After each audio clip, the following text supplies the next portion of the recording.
എല്ലാവർക്കും നമസ്കാരം. ചിന്തകളുടെ ഉത്സവം, അതിൻ്റെ മൂന്നാം പതിപ്പാണ് ഇവിടെ. ലോകമേ അരങ്ങ് എന്ന് പേരിട്ട ഈ ചർച്ചാവേദിയെ സാക്ഷാത്കരിക്കാനായിട്ട് എത്തിയിട്ടുള്ള 3 പ്രഗത്ഭ വ്യക്തിത്വങ്ങളാണ് ഇവിടെ ഉള്ളത്.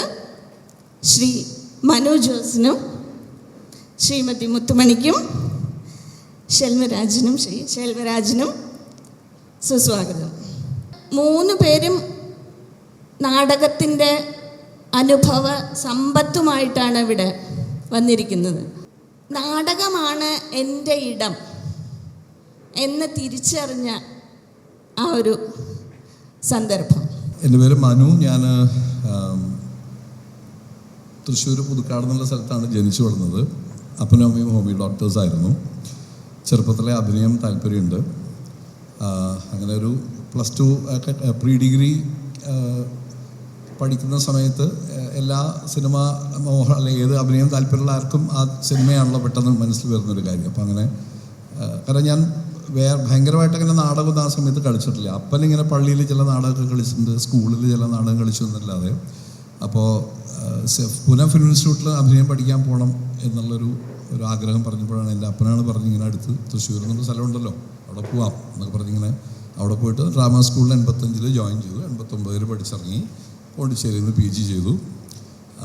അപ്പോൾ അവിടെ നിന്നും ഈ പഠിക്കുന്ന സമയത്ത് നാടകത്തെ ഇങ്ങനെ മനസ്സിലാക്കാൻ തുടങ്ങുന്ന സമയത്താണ്. അപ്പോൾ സിനിമയാണ് ആഗ്രഹമായിട്ടാണ് അവിടെ പോകുന്നത്. പക്ഷേ പിന്നെ ഇവിടെ ഇരിക്കുന്ന അത് നാടകം പരിചയമുള്ളവർക്കറിയാം, അതൊരിക്കലും നമ്മുടെ രക്തത്തിൽ കയറി കഴിഞ്ഞാൽ പിന്നെ അത് പോകത്തില്ല. അപ്പോൾ അങ്ങനെ നാടകം മെല്ലെ നാടകം എന്താണ്, അതിൻ്റെ ഒരു രസം എന്താണെന്നൊക്കെ ഇങ്ങനെ മനസ്സിലാക്കി തുടങ്ങുന്ന ആ ഒരു സമയത്ത് ഞാനൊരു 7 വർഷത്തോളം നീലഗിരി ജില്ലയിലെ ഗൂഡല്ലൂർ എന്ന സ്ഥലത്ത് ജീവിക്കേണ്ട ഒരു സാഹചര്യം ഉണ്ടായിരുന്നു.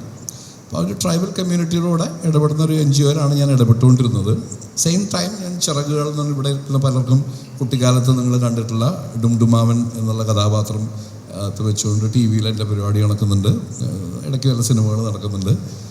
പക്ഷേ ഈ ഒരു കമ്മ്യൂണിറ്റിയുടെ കൂടെ വർക്ക് ചെയ്യുന്ന സമയത്ത് ആണ് ഞാൻ അവിടുത്തെ ട്രൈബൽ സ്കൂളിലൊക്കെ ഇങ്ങനെ ഇടയ്ക്ക് പിള്ളേരുടെ കഥ പറയാനൊക്കെ പോകും. അപ്പോൾ ഏഷ്യാനെറ്റിലെ ചിറകുകളിൽ ഞാനിങ്ങനെ കഥ പറച്ചിൽ നടക്കുന്നുണ്ട്. ഈ കുട്ടികളുടെ കൂടെ ഇടയ്ക്ക് ഇങ്ങനെ കഥ പറയാൻ പോകും. അപ്പോൾ ആ സമയത്തൊക്കെയാണ് ഞാൻ മെല്ലെ അവിടെ ഉണ്ടായിരുന്ന ഒരു കമ്മ്യൂണിറ്റി, ഡോക്ടേഴ്സ്, എൻജിനീയേഴ്സ്, ആർക്കിടെക്ട്സ്, ഇവർ പലരും ജീവിതത്തിൽ മറ്റൊരുപാട് സാധ്യതകളൊക്കെ ഇൻകോഡ്സ് ഒക്കെ വിട്ടെറിഞ്ഞ് ഇങ്ങനൊരു സ്ഥലത്ത് വന്ന് വർക്ക് ചെയ്യുന്നത് എന്തിനാണ് എന്നൊക്കെ എന്നെ ഞാനിങ്ങനെ ആലോചിക്കാൻ തുടങ്ങുന്നതും അങ്ങനെ ഒരു ആലോചന എൻ്റെ ഉള്ളിൽ വരാൻ വേറെ കുറേ കാരണങ്ങളുണ്ട്. അതൊന്നും ഇവിടെ പറഞ്ഞ സമയം കളയുന്നില്ല. എന്തായാലും ആ സമയത്താണ് അവിടെ എൻ്റെ ഞാൻ ഉണ്ടായ കാര്യം, ഒരു സർജൻ, ഒരു അമേരിക്കയിൽ ന്യൂറോ സർജനായിട്ട് വർക്ക് ചെയ്ത ഒരാൾ ഇവിടെ ഞാൻ അയാളോട് ചോദിച്ചു, നിങ്ങൾക്കിടയ്ക്ക് കൈധരിക്കില്ലേ സർജറി ഒക്കെ ചെയ്യാനായിട്ട്? നിങ്ങൾ ഈ ട്രൈബൽസിൻ്റെ ഇടയിൽ പനിയും ചൊറിയും ചരങ്ങൊക്കെ ചികിത്സിച്ച് നിങ്ങൾക്ക് സർജറി ചെയ്യാൻ കൈധരിക്കണില്ലേ എന്ന് ചോദിച്ചപ്പോൾ മൂപ്പര് പറഞ്ഞു, അത് ചെയ്യാൻ ഒരുപാട് ആൾക്കാർ കൈധരിക്കുന്നുണ്ട്, പക്ഷെ ആ പണി ചെയ്യാൻ അവിടെ ഒരുപാട് ആൾക്കാരുണ്ട്, ഇത് ചെയ്യാൻ ഇവിടെ ആരുമില്ല, ഇത്തരം സ്ഥലങ്ങളിലേക്കൊന്നും ആരും വരുന്നില്ല. അപ്പം അവരാണ് ഒരിക്കൽ എന്നോട് പറഞ്ഞത്, നീ എന്തിനാണ് സിനിമയിൽ അഭിനയിക്കാൻ പോണേ? നീ നന്നായിട്ട് കഥ പറയുന്നുണ്ട്, നിന്നെ അന്വേഷിച്ച് നിൽക്കുന്ന ഒരു ഓഡിയൻ, അവർ പറഞ്ഞത് പ്രത്യേകിച്ച് കുട്ടികളാണ്, ഒരു ഓഡിയൻ ഈ ലോകത്തുണ്ട്. അവർക്ക് നമ്മളെപ്പോഴും പറയും ആദിവാസികൾ, ദളിതർ, സ്ത്രീകൾ, ഇത് ഏറ്റവും അവസാനം ഈ പാർശ്വവൽക്കരിക്കപ്പെട്ടതെന്ന് നമ്മൾ പറയുന്ന ലിസ്റ്റിൽ വരുന്ന അവസാനത്തെ ആൾക്കാർ കുട്ടികളാണ്. അപ്പോൾ ഇങ്ങനെ ഒരു ഓഡിയൻ നിങ്ങളെ കാത്തിരിക്കുന്നുണ്ട്, നിങ്ങൾക്ക് അവരെ കൈകാര്യം ചെയ്യാനുള്ളൊരു മാജിക്കൽ സ്കില്ലുണ്ട്, why don't you do that എന്നുള്ള ചോദ്യം. പക്ഷെ ആ വിത്ത് മുളയ്ക്കാനുള്ള കുറേ കാരണങ്ങൾ അതിന് മുന്നുണ്ട് കേട്ടോ. അത് പറഞ്ഞാൽ പോരടിക്കും. അപ്പോൾ അപ്പോഴാണ് ഞാൻ ആദ്യമായിട്ട് ഇങ്ങനെ നിങ്ങൾ പറഞ്ഞ ഈ തിയേറ്ററാണ് എൻ്റെ ഒരു സ്ഥലം എന്നുള്ള. പിന്നെ ഓഫ് കോഴ്സ് സിനിമ അഭിനയിക്കാൻ ശ്രമിക്കുന്ന സമയത്ത് കിട്ടുന്ന ചില ചവിട്ടുകളും പിന്നെ അതിൻ്റെ അകത്തുള്ള അൺപ്രൊഫഷണലായിട്ടുള്ള രീതികളൊക്കെ എൻ്റെ ഈഗോയ്ക്ക് താങ്ങാൻ പറ്റാത്തതുകൊണ്ടും, ഒപ്പം തന്നെ മറുവശത്ത് നമ്മൾ ചെന്ന് ഓരോ പ്രാവശ്യം കഥ പറയുമ്പോഴും നാടകം ചെയ്യുമ്പോഴോ വർക്ക്ഷോപ്പ് ചെയ്യുമ്പോഴൊക്കെ നമ്മളെ വളരെ സ്നേഹത്തോടെ കാത്തിരിക്കുന്ന ഒരു ഓഡിയൻ അവിടെ ഉണ്ട്. അവർക്ക് വേണ്ടി എന്തുകൊണ്ട് വർക്ക് ചെയ്തിടാം എന്നുള്ളൊരു വളരെ പൊളിറ്റിക്കലായിട്ടുള്ള ചോദ്യമാണ്. സത്യം ആ പൊളിറ്റിക്സിൽ നിന്നാണ് ഞാനിപ്പോൾ ഇന്നിപ്പോൾ ഇവിടെ എത്തി നിൽക്കുന്നത്. 1. 2, ഒരു ചെറിയ കാര്യം കൂടി പറയാം. ഞാൻ എൻ്റെ വീട്ടിൽ എൻ്റെ അപ്പനും അമ്മയും 3 സഹോദരിമാരും. ഞാൻ ഇതൊക്കെ പിന്നെ ഞാനൊരു ഡിവോഴ്സിലൂടെ കടന്നു പോകുന്ന സമയത്തൊക്കെയാണ് ഞാൻ ഈ സൈക്കോളജി ഇങ്ങനെ വായിക്കാനും പഠിക്കാനൊക്കെ തുടങ്ങി. ഇത്ര നല്ല മനുഷ്യനായി എനിക്കെന്തുകൊണ്ട് ഇങ്ങനെയൊക്കെ സംഭവിക്കണേ എന്നുള്ള അന്വേഷണത്തിൽ നിന്ന് അപ്പോഴാണ് അങ്ങനെ മനസ്സിലാക്കിയ കുറേ കാര്യങ്ങളുണ്ട്. ഒരു വേള പിന്നീട് ഇപ്പോൾ ആലയിലെത്തി നിൽക്കുന്ന എൻ്റെ നാടക ജീവിതത്തിൻ്റെ നട്ടല്ലായി മാറിയിട്ടുള്ള ഒരു വേള മനഃശാസ്ത്രപരമായിട്ടുള്ള അത്തരം ചില തിരിച്ചറിവുകളാണ് എനിക്ക് എന്നെക്കുറിച്ച് ഉണ്ടായിട്ടുള്ളതും. അതാണ് ഞാൻ എൻ്റെ തിയേറ്ററിലൂടെ ഞാൻ മറ്റാൾക്കാരോട് ഷെയർ ചെയ്യാൻ പോകുന്നത്. അപ്പോൾ എനിക്ക് തോന്നിയിട്ടുള്ളൊരു കാര്യം, എൻ്റെ വീട്ടിൽ അപ്പൻ ഭയങ്കര ആസ് യൂഷ്വൽ ഇവിടെയുള്ളൊരു എനിക്ക് 56 വയസ്സായി. ഈ പ്രായത്തിൽപ്പെട്ട ആൾക്കാരുടെയൊക്കെ മിക്കവാറും അപ്പന്മാരെ പോലെ വളരെ പാട്രിയാർക്കലായ അധികാരം ഉപയോഗിക്കുന്ന അങ്ങനെയുള്ളൊരു മനുഷ്യനായിരുന്നു. അമ്മയും സ്വാഭാവികമായിട്ട് അതിൻ്റെ ഒപ്പം നിവൃത്തികേട് കൊണ്ടോ അല്ലെങ്കിൽ മറുവശത്തിന് ബലമില്ലാത്തതുകൊണ്ടോ അങ്ങനെ നിൽക്കുന്ന ഒരാൾ. സ്നേഹത്തിലൊന്നും ഒരു കുറവൊന്നുമില്ല കേട്ടോ, എല്ലാ അപ്പന്മാരും ഭയങ്കര സ്നേഹമൊക്കെയാണ്. പക്ഷേ ഞാൻ ഭയങ്കര ലോൺലി ആയിരുന്നു. ഇതൊക്കെ പിന്നെ തിരിച്ചറിയുന്ന കാര്യമാണ്. അപ്പോൾ ഞാൻ എന്തുകൊണ്ട് നാടകക്കാരനായി, എന്തുകൊണ്ട് അഭിനയത്തെ ഇഷ്ടപ്പെടാൻ തുടങ്ങി എന്നുള്ളതിൻ്റെ ഉത്തരം പിന്നീട് എനിക്ക് മനസ്സിലായത്, ഞാൻ ഈ അപ്പനുണ്ട് 3 സ്ത്രീകളുണ്ട്, ഇവരുടെ ഒരു കണക്ഷനും ഇല്ല. അപ്പോൾ ഭയങ്കര ലോൺലി ആയിട്ടുള്ള ഒരാളായിരുന്നു. അപ്പോൾ എനിക്ക് ഓർമ്മയുണ്ട്, ഞാൻ എവിടെ പോയാലും ഇപ്പം എൻ്റെ ബന്ധുവീടുകളിൽ പോണ സമയത്ത് അവർ ജോസൂട്ടി അവള മനു എന്തേ, മനു വന്നില്ലയോ? അപ്പോൾ മനു വന്നു എന്ന് വെച്ചാൽ മനു വന്നാൽ ഭയങ്കര ഒച്ചയമ്പോൾ ഇളക്കിയാണ്. അപ്പോൾ ഞാനവിടെ തമാശ കാണിക്കും, മിമിക്രി ചെയ്യും, നാടകം ഇങ്ങനെ മോണാക്ട് കാണിക്കും. അപ്പോൾ അങ്ങനെ ഒരു അംഗീകാരം എനിക്ക് കിട്ടിയിരുന്നു. അപ്പോൾ എൻ്റെ അഭിനയം കൊണ്ട് എനിക്ക് ഒരു വേള കിട്ടിയിട്ടുള്ള ഏറ്റവും വലിയ കാര്യം മറ്റുള്ളവരുടെ മുമ്പിലൊരു അംഗീകാരമാണ്. ഇതെൻ്റെ ഉള്ളിൽ എവിടെയോ ഒരു വലിയ ഹുക്കായിട്ട് കിടക്കുന്നുണ്ട്. അപ്പോൾ പിന്നീട് ഇതെല്ലാം ചേർത്ത് വയ്ക്കുമ്പോഴാണ് എനിക്ക് എന്നെ പ്രകാശിപ്പിക്കാനും ഒപ്പം മറ്റുള്ളവരോട് ഉള്ളൊരു കരുതലിനെ എനിക്ക് അതിനെ പ്രയോഗത്തിലേക്ക് എത്തിക്കാനുള്ള ഏറ്റവും നല്ല സാധ്യത. ഓഫ് കോഴ്സ് 10-12 സിനിമയൊക്കെ ചെയ്തു. ഞാൻ ഈ പറഞ്ഞ പോലെ പല കാരണങ്ങളുകൊണ്ട് അത് വെറുത്തു പോയത്. പക്ഷെ അതിൻ്റെ ഒപ്പം എനിക്കറിയാം, തിയേറ്റർ പോലെ നമുക്ക് ഇത്രയും നമ്മുടെ സ്വന്തം കൺട്രോളിൽ നിന്നുകൊണ്ട് എനിക്ക് ചെയ്യാൻ പറ്റുന്ന ഒരുപാട് കാര്യങ്ങൾ ഉണ്ട് എന്നുള്ള തിരിച്ചറിവിലാണ്. അപ്പോൾ ഞാൻ അഭിനേതാവായതും എന്താ പറയുക, നാടകം എന്നുള്ള വിഷയത്തിൽ ഉറച്ചു നിൽക്കാൻ തീരുമാനിച്ചതിൻ്റെ പിറകിൽ ഇങ്ങനത്തെ ചില കാര്യങ്ങളൊക്കെയാണ്. Thank you. പ്രിയപ്പെട്ടവരെ, എൻ്റെ ഗുരുനാഥൻ പൗലോസ് മാഷിൻ്റെ മുകളിലിരുന്ന് എന്നെക്കുറിച്ച് പറയാൻ കിട്ടിയ ഒരു വലിയ ഈ ഭാഗ്യം, അത് വലിയ ഭാഗ്യം തന്നെയാണ്. അദ്ദേഹം താഴെ ഇരിക്കുക, ഞാൻ മുകളിലിരിക്കുക. ഞാൻ യഥാർത്ഥത്തിൽ ഒരു പൂണിത്തുറക്കാരനാണ്. ഇത് തൃപ്പൂണിത്തുറ, പാലത്തിൻ്റെ അപ്പുറം പൂണിത്തുറ. എൻ്റെ കുടുംബം ഒരു കലാകുടുംബമാണ്. പൂണിത്തുറയിൽ രാഘവനാശാൻ്റെ മോനാണ് ഞാൻ. പൂണിത്തുറയിൽ വന്നിട്ട് രാഘവനാശാൻ ആരാണെന്ന് ചോദിച്ചാൽ ഇപ്പം എത്ര പേർക്കാണെന്ന് അറിയില്ല. രാഘവനാശാൻ എന്ന് പറയുന്ന പൂണിത്തുറയിൽ അറിയപ്പെടുന്ന ഒരു വലിയ കലാകാരനായിരുന്നു. അദ്ദേഹത്തിന് ഈ കോൽകളി, നാടകമാണ് പ്രധാനം. ഈ ഐക്യ കേരള സമ്മേളനം എറണാകുളത്ത് നടക്കുമ്പോൾ 1956 ഞാൻ ജനിക്കുന്നതിനും 10 കൊല്ലം മുമ്പേ തൃപ്പൂണിത്തുറയിൽ അല്ലെങ്കിൽ പൂണിത്തുറയിൽ ആദ്യമായി നാടകം അവതരിപ്പിച്ച പി ജെ ആൻ്റണിയുടെ ഗ്രൂപ്പിലുണ്ടായിരുന്ന ഒരാളാണ് എൻ്റെ അച്ഛൻ രാഘവനാശാൻ.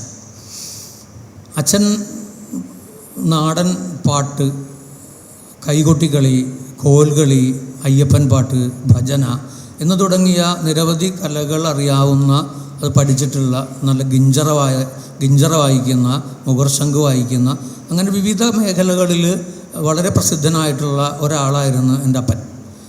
5 പെങ്ങന്മാരായിരുന്നു. അവരും ഈ അത്യാവശ്യം കലയും ഒക്കെ ഉള്ള ആളുകളാണ്.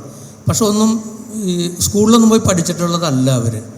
പക്ഷെ അവർ പാടുന്ന പാട്ടുകളും അവർ പറയുന്ന കഥകളും, എൻ്റെ മുത്തശ്ശി, എൻ്റെ അമ്മൂമ്മ, അവർ എടപ്പള്ളിക്കാരിയാണ്. ചങ്ങമ്പുഴ പോലെ മഹാനായ അദ്ദേഹത്തിൻ്റെ തൊട്ടടുത്ത വീടാണ് എൻ്റെ മുത്തശ്ശിയുടെ വീട്. ഇവരിൽ നിന്നുള്ള കഥകളും പാട്ടുകളും നാടക കഥകളും ഒക്കെ കേട്ടിട്ടാണ് ഞാൻ വളരണത്. എനിക്ക് ഓർമ്മയുള്ളപ്പോൾ എൻ്റെ വീടിൻ്റെ തൊട്ടടുത്ത് ഒരു ചെറിയ ഷെഡ് ഉണ്ടായിരുന്നു. അവിടെ ആയിരുന്നു ഈ അയ്യപ്പൻ പാട്ടിൻ്റെയും ഭജനയുടെയൊക്കെ കളരികൾ നടക്കുക. അങ്ങനെയാണ് എൻ്റെ ഒരു തുടക്കം. അപ്പോൾ എനിക്ക് കൂടുതൽ നാടകത്തോടൊന്നും വലിയ കമ്പമൊന്നും ഉണ്ടായിരുന്നില്ല. എനിക്കത് അറിയില്ല. ഞാൻ സ്കൂളിൽ പഠിക്കുന്ന കാലത്ത് 1978 എൻ്റെ ടീച്ചർ കമലം, അദ്ദേഹം ഇന്ന് ജീവിച്ചിരിക്കുന്നുണ്ട്. കഴിഞ്ഞ ദിവസം ഞാൻ അദ്ദേഹത്തെ കണ്ടിരുന്നു. അദ്ദേഹമാണ് എന്നെ ആദ്യമായി അരങ്ങിലേക്ക് 78 ലങ്കാലക്ഷ്മി സാകേതം എന്ന് പറയുന്ന നാടകം, CN എനിക്കറിയില്ല കേട്ടോ ഇവരൊക്കെ ആരെയാണ്. അടുത്ത കാലത്ത് പൗലോസ് മാഷിനെ പോലുള്ള ആളുകൾ പറയുമ്പോഴാണ് ഇവരുടെയൊക്കെ മഹത്വം അറിയണം. സാകേതം എന്ന് പറയുന്ന ഒരു നാടകത്തിൻ്റെ ഒരു ഭാഗം എടുത്തിട്ട് അതിൽ എൻ്റെ ഭാഗം ലക്ഷ്മണനായിരുന്നു. ശ്രീരാമനായിട്ട് ശശി എന്ന് പറയുന്ന ഒരാളായിരുന്നു. അദ്ദേഹം മരിച്ചുപോയി അടുത്ത കാലത്ത്. ഭരതൻ ചെയ്തത് ടീച്ചറുടെ മോനാണ്. അങ്ങനെയാണ് എൻ്റെ നാടക തുടക്കം. എൻ്റെ സ്ഥലം പൂണിത്തുറയിലാണെങ്കിൽ തൊട്ടപ്പുറം മരട, അവിടെ ഒരു രചന സ്പോർട്സ് ആൻഡ് ആർട്സ് ക്ലബ്ബ് എന്ന് പറയുന്ന ഒരു ക്ലബ്ബ് ഉണ്ടായിരുന്നു. അവിടെയാണ് എല്ലാ ദിവസവും വൈകുന്നേരം കൂടുക. അപ്പോൾ എൻ്റെ വീട്ടുകാർക്ക് എന്നെ കുറിച്ച് ആശങ്കയില്ല. കാരണം ഞാൻ സ്കൂൾ കഴിഞ്ഞ് വന്ന ഞാൻ ആ ക്ലബ്ബിലാണ് എൻ്റെ കൂട്ടം. അവിടെ കുറേ അധികം വരട് രാമൻ, വേലായുധൻ എന്നൊക്കെ പറയുന്ന കുറേ, തരിശ്ശി രാഘവൻ, രഘുവരൻ എന്നൊക്കെ പറയുന്ന കുറേ ആളുകൾ നാടകവും കഥാപ്രസംഗവും വിൽപ്പാട്ടും ഒക്കെ ആയിട്ട്. അപ്പോൾ അവിടെ അതാണ് നമ്മുടെ സ്ഥലം. ആദ്യമായി അവിടെ നാടകം കളിക്കുന്നു. അപ്പോൾ രചന സ്പോർട്സ് ആൻഡ് ആർട്സ് ക്ലബ്ബ് ഒരു കൊമേഴ്ഷ്യൽ നാടകം ചെയ്യുന്നു. അതിൻ്റെ അകത്ത് എനിക്കൊരു വേഷം തരുന്നു. പിറ്റേ കൊല്ലം നാടകം ചെയ്യുമ്പോൾ എനിക്ക് വേഷമില്ല. അപ്പം ഞാനൊരു കഥാപ്രസംഗം പറയാൻ തയ്യാറാവുന്നു. ഒരു കഥാപ്രസംഗം പറയുന്നു. എൻ്റെ അപ്പനും എൻ്റെ അമ്മയൊക്കെ കൂടെ ചേർന്ന്, എൻ്റെ അച്ഛൻ്റെ ചേട്ടന്മാരെ കൂടി ചേർന്നിട്ട് എടക്കൊച്ചി പ്രഭാകരൻ എന്ന് പറയുന്ന മഹാനായ കാഥികൻ്റെ അടുത്ത് കൊണ്ടുപോയിട്ട് എനിക്ക് ദക്ഷിണ വെപ്പിച്ചിട്ട് ഞാനവിടെ കഥ അഭ്യസിക്കുന്നു. പക്ഷെ മുമ്പോട്ട് പോയില്ല. അവിടെ നിന്ന് നേരെ മരടിൽ നിന്ന് നേരെ രചന സ്പോർട്സിന് വിട്ടിട്ട് പൂണിത്തുറയിലേക്ക് വരിക. അവിടെ യുവധാര എന്ന് പറയുന്ന ഒരു ക്ലബ്ബും ദൃശ്യകലാവേദി എന്ന് പറയുന്ന ഒരു ക്ലബ്ബും, അങ്ങനെ 2 ക്ലബ്ബുകളുണ്ടായിരുന്നു. ഈ 2 ക്ലബ്ബുകളും നാടകം അവതരിപ്പിക്കുന്ന ക്ലബ്ബുകളാണ്. അതിൽ ഏറ്റവും കൂടുതൽ നാടകം കളിച്ച് നടക്കുന്നത് യുവധാരയാണ്. അത് DYFIയുടെ ഒരു ഗ്രൂപ്പാണ്. ഞാൻ SFIയിലൂടെ വന്ന ഒരാളായതുകൊണ്ട് എനിക്ക് അവരോട് കൂടി ചേരാൻ വലിയ പ്രയാസം ഉണ്ടായില്ല. അവിടെ നിന്ന് പിന്നെ നാടകം പൂത്തി നിന്ന കാലം എന്നൊക്കെ പറയുന്ന കാലമാണ് 80കൾ 90കളൊക്കെ എന്ന് പറയുന്ന നാടകമായി ഇങ്ങനെ പോവുക. അപ്പം നാടകം അങ്ങനെ തലക്കൊന്നും പിടിച്ചിട്ടില്ല, കളിച്ചു പോവുക, ഇങ്ങനെ പോവുക എന്ന് പറയാം. അശാന്തൻ എന്ന് പറയുന്ന എൻ്റെ ഒരു ചങ്ങാതി ഉണ്ടായിരുന്നു. VK മഹേഷ്, വളവുതടത്തിൽ തമ്പ്, പീലിയാട് PO, ഇതാണ് അദ്ദേഹത്തിൻ്റെ അഡ്രസ്സ്. കത്തെഴുത്തുണ്ടായിരുന്നു, അതുകൊണ്ട് ഇപ്പോഴും അത് ഓർമ്മയിരിക്കും. അദ്ദേഹം അടുത്ത കാലത്ത് മരണപ്പെട്ടു പോയി. എല്ലാവരും അറിയാവുന്ന വലിയൊരു ചിത്രകാരനാണ്. അദ്ദേഹം എൻ്റെ അടുത്ത് പറയണത്, ഉണ്ടോ സെൽവരാജെ ചങ്ങാതി, നിങ്ങളിങ്ങനെ അവിടെ ഇവിടെ കളിച്ച് നടക്കാണ്ട് നല്ലൊരു ഗുരുനാഥനെ കണ്ടുപിടിക്കുക, എന്നിട്ട് നിങ്ങൾ അയാൾക്ക് ദക്ഷിണ വെക്ക്, എന്നിട്ട് അയാളുടെ കൂടെ നാടകം കളിക്കാൻ പറഞ്ഞു. അങ്ങനെ നമ്മൾ അന്വേഷിച്ച് നടക്കുന്ന ഒരു ഗുരുനാഥനെ കിട്ടാൻ, കള്ളുകുടിയില്ലാത്ത ഒരു ഗുരുനാഥനെ കിട്ടണമെന്നായിരുന്നു മോഹം. അങ്ങനെ അന്വേഷിച്ചപ്പോഴാണ് ചന്ദ്രദാസൻ എന്ന് പറയുന്ന ഒരു നാടകക്കാരനുണ്ടെന്നും അദ്ദേഹത്തിൻ്റെ കുറേ നാടകങ്ങളുണ്ടെന്നും അദ്ദേഹം കള്ളുടിക്കില്ല എന്ന് മനസ്സിലാക്കി അദ്ദേഹത്തിൻ്റെ പുറകെ കുറേ കാലം നടന്നു. എന്നെ ശിഷ്യനാക്കണമെന്ന് പറഞ്ഞു. അദ്ദേഹം പറഞ്ഞ് എന്തെങ്കിലും തൃപ്പൂണിത്തുറയിൽ നാടകം ചെയ്യുമ്പോൾ അവിടെ ഞാൻ വിളിക്കാം, അപ്പോൾ വരാൻ പറഞ്ഞു. അങ്ങനെ 1990 ഞാൻ തൃപ്പൂണിത്തുറയിലേക്ക് ചേക്കേറി. തൃപ്പൂണിത്തുറയിൽ നിന്നാണ് പിന്നെ ഇത്തിരി ഗൗരവത്തിൽ, എൻ്റെ ആദ്യ ഗുരു എന്നൊക്കെ പറയുന്നത് ഈ അശാന്തനാണ്. അവനാണ് പറയണത്, ചുപ്പുള്ളളിയല്ല, നല്ല നാടകക്കാരനാവണമെങ്കിൽ ഇങ്ങനെ കുറച്ച് പഠിക്കാനുണ്ട് എന്നൊക്കെ പറഞ്ഞ് തലയെ കയറ്റണത്. ഞാൻ, ഉണ്ണി പൂണിത്തുറ, സുബ്രഹ്മണ്യൻ, ഇങ്ങനെ 3 ചങ്ങാതിമാരുണ്ടായിരുന്നു. സുബ്രഹ്മണ്യൻ കോവിഡ് വന്നപ്പം മരിച്ചുപോയി. ഉണ്ണി ജീവിച്ചിരിക്കുന്നുണ്ട്. ഞങ്ങൾ 3 പേരും പൂണിത്തുറയിലെ നാടക പ്രാന്തന്മാരായിരുന്നു. ഞങ്ങൾ പ്രാന്തന്മാരെന്നാണ് വിളിക്കുക. നാടകം പ്രാന്ത് പിടിച്ച് നടക്കുന്ന ആൾക്കാരാണെന്ന് വിളിക്കുക. തൃപ്പൂണിത്തുറയിൽ വന്ന് ഈ വേദിയിലിരിക്കാൻ എനിക്ക് വേറൊരു ഭാഗ്യം കൂടിയുണ്ട്. ഇവിടുത്തെ പ്രോഗ്രാം എന്ന് തുടങ്ങുന്നത് MTയുടെ അനുസ്മരണം പറഞ്ഞുകൊണ്ടാണ്. MT ആകെ ഒരു നാടകമേ എഴുതിയിട്ടുള്ളൂ. ആ നാടകത്തിൻ്റെ പേര് ഗോപുരനടയിൽ എന്നാണ്. അത് ഞാൻ ജനിക്കുന്നതിന് മുമ്പേ തിരുവനന്തപുരത്ത് അവതരിപ്പിച്ചിട്ടുണ്ട്. ഞാൻ കണ്ടിട്ടില്ല, എനിക്കറിയില്ല. ആ നാടകം തൃപ്പൂണിത്തുറയിൽ ഭാസഭേരി എന്ന് പറയുന്ന ഒരു സംഘടന എടുക്കുകയാണ്. ആ നാടകത്തിൻ്റെ ഓഡീഷനിൽ പങ്കെടുക്കാൻ 90ലാണ് ഞാൻ തൃപ്പൂണിത്തുറയിലേക്ക് വരുന്നത്. ഞാൻ പറഞ്ഞു, സാറേ എനിക്ക് കർത്തം വലിക്കുന്ന ആളുടെ വേഷമെങ്കിലും തന്നാൽ മതി എന്ന് പറഞ്ഞിട്ട് സാറിനോട് കെഞ്ചി. അദ്ദേഹം പറഞ്ഞ് 2 ദിവസം ഓഡീഷൻ ഉണ്ട്, നിൽക്ക് നോക്കാമെന്ന് പറഞ്ഞു. 2 ദിവസം ഓഡീഷൻ കഴിഞ്ഞപ്പോൾ എന്നോട് പറഞ്ഞു റിസൾട്ട് പറയാൻ പോണേ. ഞാൻ പറഞ്ഞു ഞാൻ പോയിട്ട് പറഞ്ഞാൽ മതി. അതല്ല, നിങ്ങളാണ് ഇതിലെ പ്രധാന കഥാപാത്രം, നരൻ എന്നാണ് ആ കഥാപാത്രത്തിൻ്റെ പേര് എന്ന് പറഞ്ഞിട്ട് തൃപ്പൂണിത്തുറയിൽ നിന്ന് 90 തുടങ്ങി. എനിക്ക് വേറൊരു ഭാഗ്യം കൂടി കിട്ടി. അതെന്താന്ന് പറഞ്ഞാൽ, എൻ്റെ അപ്പൻ്റെ കൂടെ നാടകം കളിച്ച് കിടന്നിട്ടുള്ള മലയാള സിനിമയിലെ പിന്നണി ഗായിക TK പുഷ്പവല്ലി എന്ന് പറയുന്ന സ്ത്രീ, അവരെൻ്റെ അപ്പൻ്റെ കൂടെ, അപ്പൻ്റെ ഭാര്യയും ഭർത്താവുമായിട്ടും നാടകം കളിച്ച് നടന്നിട്ടുണ്ട്. അവരായിരുന്നു ഗോപുരനടയിലെ എൻ്റെ അമ്മ. തൃപ്പൂണിത്തുറയിൽ നിന്ന് ഈ ഭാസഭേരി പറിച്ചു നട്ടപ്പെട്ടത് നമ്മുടെ സംസ്കൃത കോളേജിലേക്കാണ്. ആ കോളേജിൽ കടന്നു ചെല്ലുമ്പോൾ ആദ്യമായി എന്നെ സ്വീകരിച്ചത് എൻ്റെ മുന്നിലിരിക്കുന്ന ഈ പൗലോസ് മാഷാണ്. പിന്നെ അങ്ങോട്ട് ഇതുവരെ. പിന്നെ ഏതൻസിൽ പോയ കഥ, ഞാനും ഇദ്ദേഹവും കൂടി ഏതൻസിൽ പോയ കഥ, ഞങ്ങളെ പോലീസുകാർ അറസ്റ്റ് ചെയ്ത കഥ, അതൊക്കെ പിന്നെ വരുന്നു. ഞങ്ങൾ 2 പേരും കൂടി പോലീസുകാർ പിടിച്ചിട്ടുണ്ട്, അത് വേറെ കഥ. പിന്നെ സംഗീതം എന്നോട് ചോദിച്ച പോലെ അച്ഛൻ്റെ കയ്യിൽ നിന്ന് കിട്ടിയിട്ടുള്ള നാടോടി സംഗീതമാണ് എൻ്റെ കൈമുതൽ ഇപ്പോഴും. എനിക്ക് സംഗീതം ഞാൻ പഠിച്ചിട്ടുണ്ടോ എന്ന് ചോദിച്ചാൽ ഞാൻ പഠിച്ചിട്ടുണ്ട്. ഞാൻ എങ്ങും ശാസ്ത്രീയമായിട്ട് സംഗീതം പഠിച്ചിട്ടില്ല. എൻ്റെ സംഗീത പഠനത്തിൻ്റെ ആസ്ഥാന സ്ഥലം തൃപ്പൂണിത്തുറയാണ്. കാരണം എനിക്ക് ഓർമ്മ വെച്ച കാലം മുതൽ തൃപ്പൂണിത്തുറ വല്യമ്പലത്തിൽ ഉത്സവം തുടങ്ങിയ 9 ദിവസവും ഞാൻ ഈ അമ്പലത്തിൻ്റെ അകത്തുണ്ടാവും. രാവിലെ പോരും, ഉത്സവം കഴിഞ്ഞ് രാത്രി കഥകളി കാണാൻ എൻ്റെ വല്യമ്മയുടെ കൂടെ കഥകളി കാണാൻ വരും. അവരാണ് കഥകളിയെക്കുറിച്ചൊക്കെ പറഞ്ഞു തരുന്നത്. ഇവിടെ വന്ന് ഇങ്ങനെ പാട്ട് കച്ചേരികൾ കേട്ട് അങ്ങനെ കുറച്ച് നമുക്ക് ബോധോദയം ഉണ്ടായിട്ടുണ്ട്. പിന്നീട് കഥകളി സംഗീതത്തെക്കുറിച്ച് ഏതാ കഥകളി സംഗീതം പഠിച്ചിട്ടുണ്ട്. കഥകളി സംഗീതം ഞാൻ പഠിച്ചിട്ടുണ്ട്. വെൺമണി ഹരിദാസ് എന്ന് പറയുന്ന ഒരു മനുഷ്യൻ. അതറിയാൻ എനിക്കൊരു കൗതുകമുണ്ട്. എൻ്റെ അമ്മാവനാണ് വെൺമണി ഹരിദാസ്. അദ്ദേഹത്തിൻ്റെ അടുത്ത് ഞാൻ ദക്ഷിണ വെച്ച് കുറച്ച് കഥകളി സംഗീതം പഠിച്ചിട്ടുണ്ട്. അത് കഥകളിക്ക് പാടാൻ വേണ്ടിയിട്ടല്ലായിരുന്നു സത്യത്തിൽ. അത് പഠിക്കാൻ പോയതും ഒരു കഥയാണ്. ഒരു ദിവസം രാവിലെ 6 മണിക്ക് എൻ്റെ ഒരു സുഹൃത്ത്, ഞങ്ങൾ ഒരുമിച്ചാണ് ഒരു മുറിയിൽ താമസിക്കുന്നത്. അദ്ദേഹം വന്ന് എന്നെ വിളിച്ച് 6 മണിയായി, പോകണ്ടേ, ദക്ഷിണ വെക്കണ്ടേ, വെൺമണി ഹരിദാസിൻ്റെ അടുത്ത് പോവാം എന്ന് പറഞ്ഞിട്ട് എന്നെ കൂട്ടിക്കൊണ്ട് പോണത് വേറെ ആരുമല്ല, നമ്മുടെ രമേശ് വർമ്മ എന്ന് പറയുന്ന വലിയ മഹാനാണ്. അദ്ദേഹമാണ് എന്നെ കൂട്ടിയിട്ട് വെൺമണി ഹരിദാസിൻ്റെ അടുത്തുകൊണ്ട് പോയിട്ട് ദക്ഷിണ വെക്കുന്നത്. ആ നാടകം ദ ഡബ് ഡാൻസർ എന്ന് പറയുന്ന ഒരു നാടകം, പിൽക്കാലത്ത് മണിച്ചിത്രത്താഴ് എന്ന് പറയുന്ന സിനിമയായി മാറിയ ആ നാടകം അസിഫ് കരിമ്പോയി എന്ന് പറയുന്ന ആളാണ് ആ നാടകം എഴുതിയിട്ടുള്ളത്. ആ നാടകത്തിൽ അഭിനയിക്കാൻ വേണ്ടി അവർ കുറേ ആളുകളെ കാസ്റ്റ് ചെയ്തു. ലീലാ പണിക്കർ, നമ്മുടെ തിരുവനന്തപുരം ആകാശവാണിയിലെ രാധാകൃഷ്ണൻ, ശശാങ്കൻ ചേട്ടൻ, ഇങ്ങനെ കുറേ പേരെ, 2 മഹാന്മാരായ ആളുകളെ തൃപ്പൂണിത്തുറയിൽ നിന്നും കാസ്റ്റ് ചെയ്തു. ഒരു മഹാൻ രമേശ് വർമ്മയും മറ്റേ മഹാൻ ഇ സെൽവരാജും ആയിരുന്നു. രമേശ് വർമ്മ കഥകളി നടനും, ഞാൻ പാട്ടുകാരനും. എനിക്ക് പാട്ടറിയില്ല. അപ്പോൾ എന്നോട് വർമ്മജി പറഞ്ഞു, നമുക്ക് ദക്ഷിണ വെക്കാം, അത്യാവശ്യം പാട്ടൊക്കെ പാടുന്ന ആളല്ലേ എന്ന് പറഞ്ഞ് അങ്ങനെയാണ് കഥകളി സംഗീതം പഠിക്കാൻ വേണ്ടി പോയ കഥ. ഇങ്ങനെയൊക്കെയാണ് എൻ്റെ കഥകൾ. ഓക്കെ മുത്തുമണി, നമുക്ക് സ്കൂൾ അരങ്ങോർമ്മകളിൽ നിന്ന് തുടങ്ങാം. എല്ലാവർക്കും നമസ്കാരം. ആദ്യം വാസു സാറാണ് എന്നെ വിളിച്ചിട്ട് ഇങ്ങനെ ഒരു പരിപാടി ഉണ്ടെന്നും സംസാരിക്കാൻ വരണമെന്നും പറഞ്ഞപ്പോൾ ഞാൻ പറഞ്ഞ ഒരേ ഒരു കാര്യം എന്താണെന്ന് വെച്ചാൽ, ഞാൻ ഇതിന് അർഹയല്ല എന്നാണ്. കാരണം നാടകം എനിക്ക് ഏറ്റവും ഇഷ്ടമുള്ള ഒരു കാര്യമാണ്. പക്ഷെ ഞാൻ നാടകത്തിൻ്റെ സ്റ്റേജിൽ കയറിയിട്ട് ഏകദേശം 11 വർഷം കഴിയണം. അപ്പം ഞാൻ ചോദിച്ചു, ഞാനിതെങ്ങനെ വന്നിട്ട് ഞാൻ എന്ത് മനക്കെട്ടിയോടുകൂടി ഇത്രയും പ്രബുദ്ധരായ ഓഡിയൻസിനെ അഡ്രസ്സ് ചെയ്യും എന്ന് പറഞ്ഞു. അപ്പോൾ എൻ്റെ അടുക്കെ പറഞ്ഞു, അല്ല കുട്ടി, നമുക്ക് വേണ്ടത് ആദ്യകാലത്തെ വർത്തമാനങ്ങളാണ്, പിന്നീട് എങ്ങനെ ഇങ്ങോട്ടേക്ക് എത്തി നിൽക്കണു എന്നുള്ളതാണ് എന്ന് പറഞ്ഞു. അത് കഴിഞ്ഞിട്ട് 2 ദിവസം കഴിഞ്ഞിട്ട് എൻ്റെ അടുക്കെ പറഞ്ഞു, മനസ്സാറും ശൽവണനുമാണ് നിൽക്കണേ എന്നുള്ളത്. അപ്പം ഞാൻ പിന്നെയും പറഞ്ഞു, ഗുരുക്കന്മാരുടെ കൂടെ വേദി പങ്കിടാനുള്ള അഹങ്കാരത്തിലേക്ക് ഞാൻ എത്തിയിട്ടില്ല. കാരണം 1993 റിന്യൂവൽ സെൻറ്ററിൽ എനിക്ക് തോന്നുന്നു കേരളത്തിൽ തന്നെ 1-2 സമ്മർ ക്യാമ്പേ നടന്നിട്ടുള്ളൂ. അതും തിയേറ്റർ ഫോക്കസ് ചെയ്തുകൊണ്ട്. അത് നടത്തിയത് മനസ്സാറാണ്. അതാണ് എൻ്റെ ആദ്യത്തെ നാടക എക്സ്പോഷർ എന്ന് പറയുന്നത്. അന്നത്തെ ക്യാമ്പ് ഡയറക്ടറായിട്ടുണ്ടായിരുന്ന മനസ്സാറായിരുന്നു. അന്ന് വർമ്മ സാർ അവിടെ ഒരു സെഷൻ എടുക്കാൻ വന്നിട്ടുണ്ട്. പിന്നീട് ഇങ്ങോട്ടേക്ക് വന്ന് കുറച്ച് സെക്കൻഡ് ഇയറിൽ ഇവിടെ ലോകധർമ്മി കണ്ടക്ട് ചെയ്തു. അവിടെ ശെൽവൻ ചേട്ടൻ നാടകം പഠിപ്പിച്ചിട്ടുണ്ട്. പൗലോസ് മാഷ് നാടകത്തിൻ്റെ തിയറി ക്ലാസ് എടുത്തിട്ടുണ്ട്. അപ്പം ഇത്തരത്തിൽ ഗുരുക്കന്മാരുടെ മുന്നിൽ വന്ന് നിന്നുകൊണ്ട് നാടകത്തിനെക്കുറിച്ച്, നാടക അരങ്ങിൻ്റെ സാധ്യതകളെക്കുറിച്ച് ഒക്കെ സംസാരിക്കുമ്പോൾ വളരെ പരിമിതമാണ് എൻ്റെ എക്സ്പീരിയൻസും എൻ്റെ എക്സ്പോഷറും എന്നുള്ളത്. പക്ഷേ ഞാൻ ഏറ്റവും കൂടുതൽ മനസ്സിനോട് ചേർത്ത് പിടിക്കുന്ന ഒന്ന് എന്ന് പറയുന്നത് എപ്പോഴും നാടകം തന്നെയാണ്. ലോയാണ് ഞാൻ പഠിച്ചിട്ടുള്ളത്.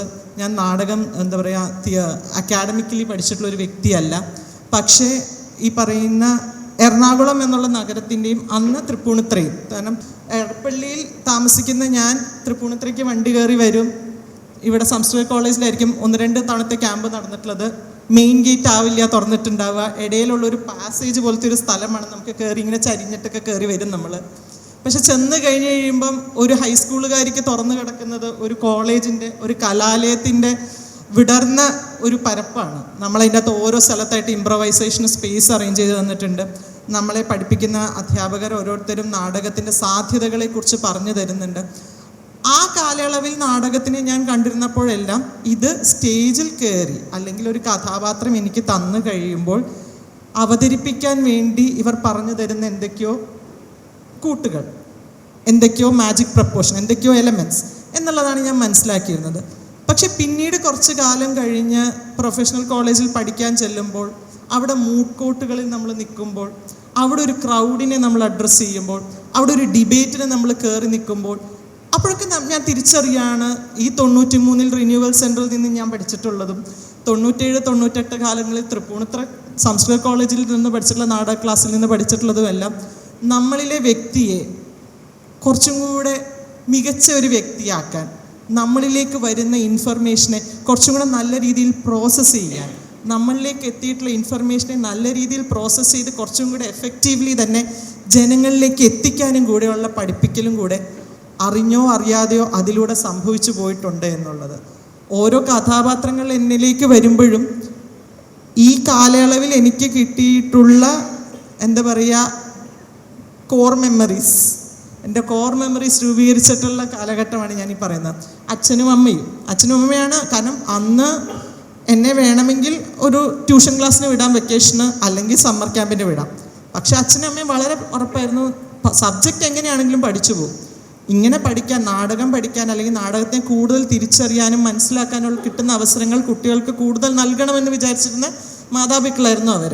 അതുകൊണ്ട് തന്നെ അതെനിക്ക് കിട്ടിയിട്ടുള്ള സന്തോഷം, എനിക്ക് നൽകിയിട്ടുള്ള എന്താ പറയുക വാല്യൂ അഡീഷൻ വളരെ വലുതാണ്. പിന്നീട് ഇങ്ങോട്ട് വന്ന് കോമ്പറ്റീഷനിലേക്ക് വന്നു കഴിയുമ്പോഴും അരമണിക്കൂറിലൊരു നാടകം കമ്മ്യൂണിക്കേറ്റ് ചെയ്യുക എന്ന് പറയുമ്പോഴത്തേക്കും ഒരു മൊത്തം കഥയെ കുറച്ച് കാലം ഒരു സംഘം കുട്ടികൾ ഒരുമിച്ച് ചേർന്ന് നിന്ന് പ്രാക്ടീസ് ചെയ്ത് എത്തിക്കുന്നു എന്നൊക്കെ പറയുമ്പോഴും നമ്മൾ അറിയാതെ പോലും പഠിച്ചു പോകുന്ന കുറേ എലമെൻറ്റ്സ് അതിൻ്റെ അകത്തുണ്ട്. ഇതെല്ലാം പിന്നീട് കുറേ കാലഘട്ടം കഴിഞ്ഞ് തിരിഞ്ഞ് നമ്മൾ നമ്മുടെ യാത്ര നോക്കുമ്പോൾ എനിക്ക് തോന്നിയിട്ടുള്ളതാണ്.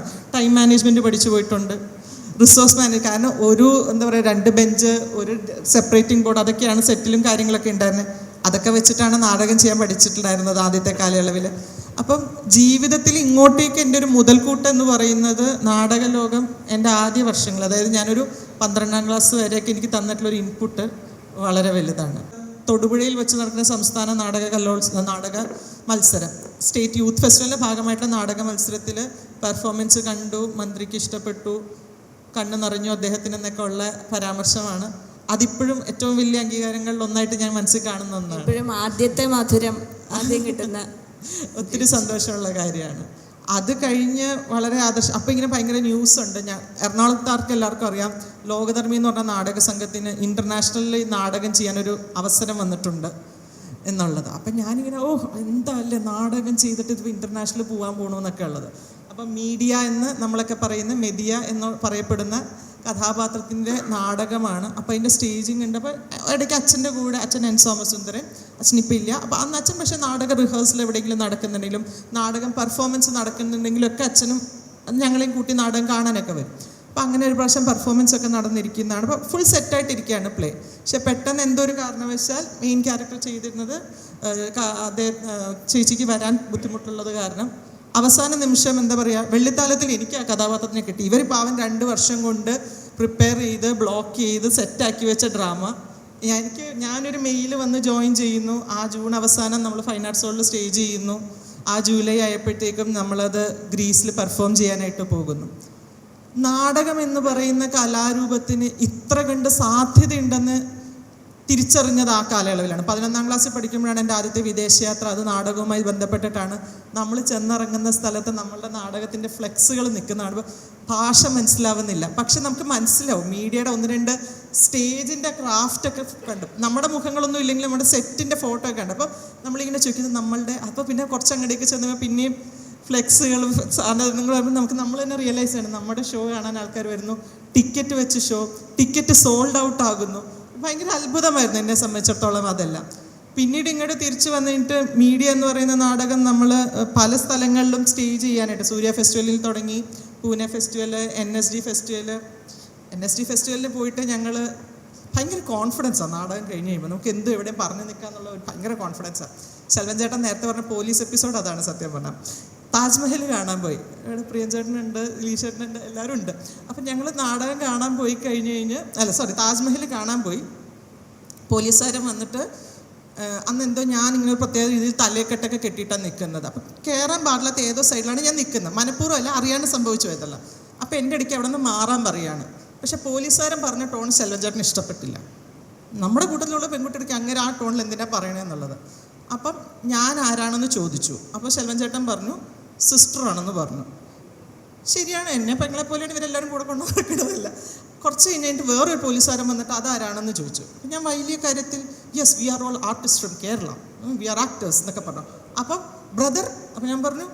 അപ്പം ഞാൻ കുറച്ച് ഇങ്ങനെ വെച്ചാൽ ഹൂൾ എന്ന വീട്ടിലാരെന്തുണ്ടെന്ന് വെച്ചാൽ 1 സിസ്റ്റർ എന്ന് ഞാൻ ഉത്തരവും പറഞ്ഞു. അപ്പം ഞാൻ പറഞ്ഞത് സത്യം, ചേട്ടൻ പറഞ്ഞതൊക്കെ സത്യം. കുറച്ച് കഴിഞ്ഞപ്പോൾ ഞങ്ങൾ 2 മാത്രം മാറ്റി നിർത്തി പോലീസ്. കാരണം ഞങ്ങൾ പറയുന്ന ഒരു രീതിക്ക് ടാലി ആവുന്നില്ല. കോൺഫിഡൻസിന് ഒരു കുഴപ്പമില്ല, നമുക്ക് ഭാഷ പ്രശ്നമില്ല, ഒന്നുമില്ല, പ്രശ്നമില്ല. പക്ഷെ നമ്മൾ പിന്നെ കുറച്ച് കഴിഞ്ഞപ്പോഴത്തേക്കും ഞങ്ങളും ആ പോലീസുകാരൻ കമ്പനിയായി. ഞങ്ങൾ പറഞ്ഞു ഞങ്ങൾ ഡ്രാമ അവതരിപ്പിച്ചിട്ടുണ്ട്, ഇനി ഡൽഹിയിൽ വരുമ്പോൾ ഞങ്ങൾ പറയും നിങ്ങൾ കാണാൻ വരണം എന്നൊക്കെ പറഞ്ഞു കമ്പനിയായിട്ട് തിരിച്ചു വന്നു.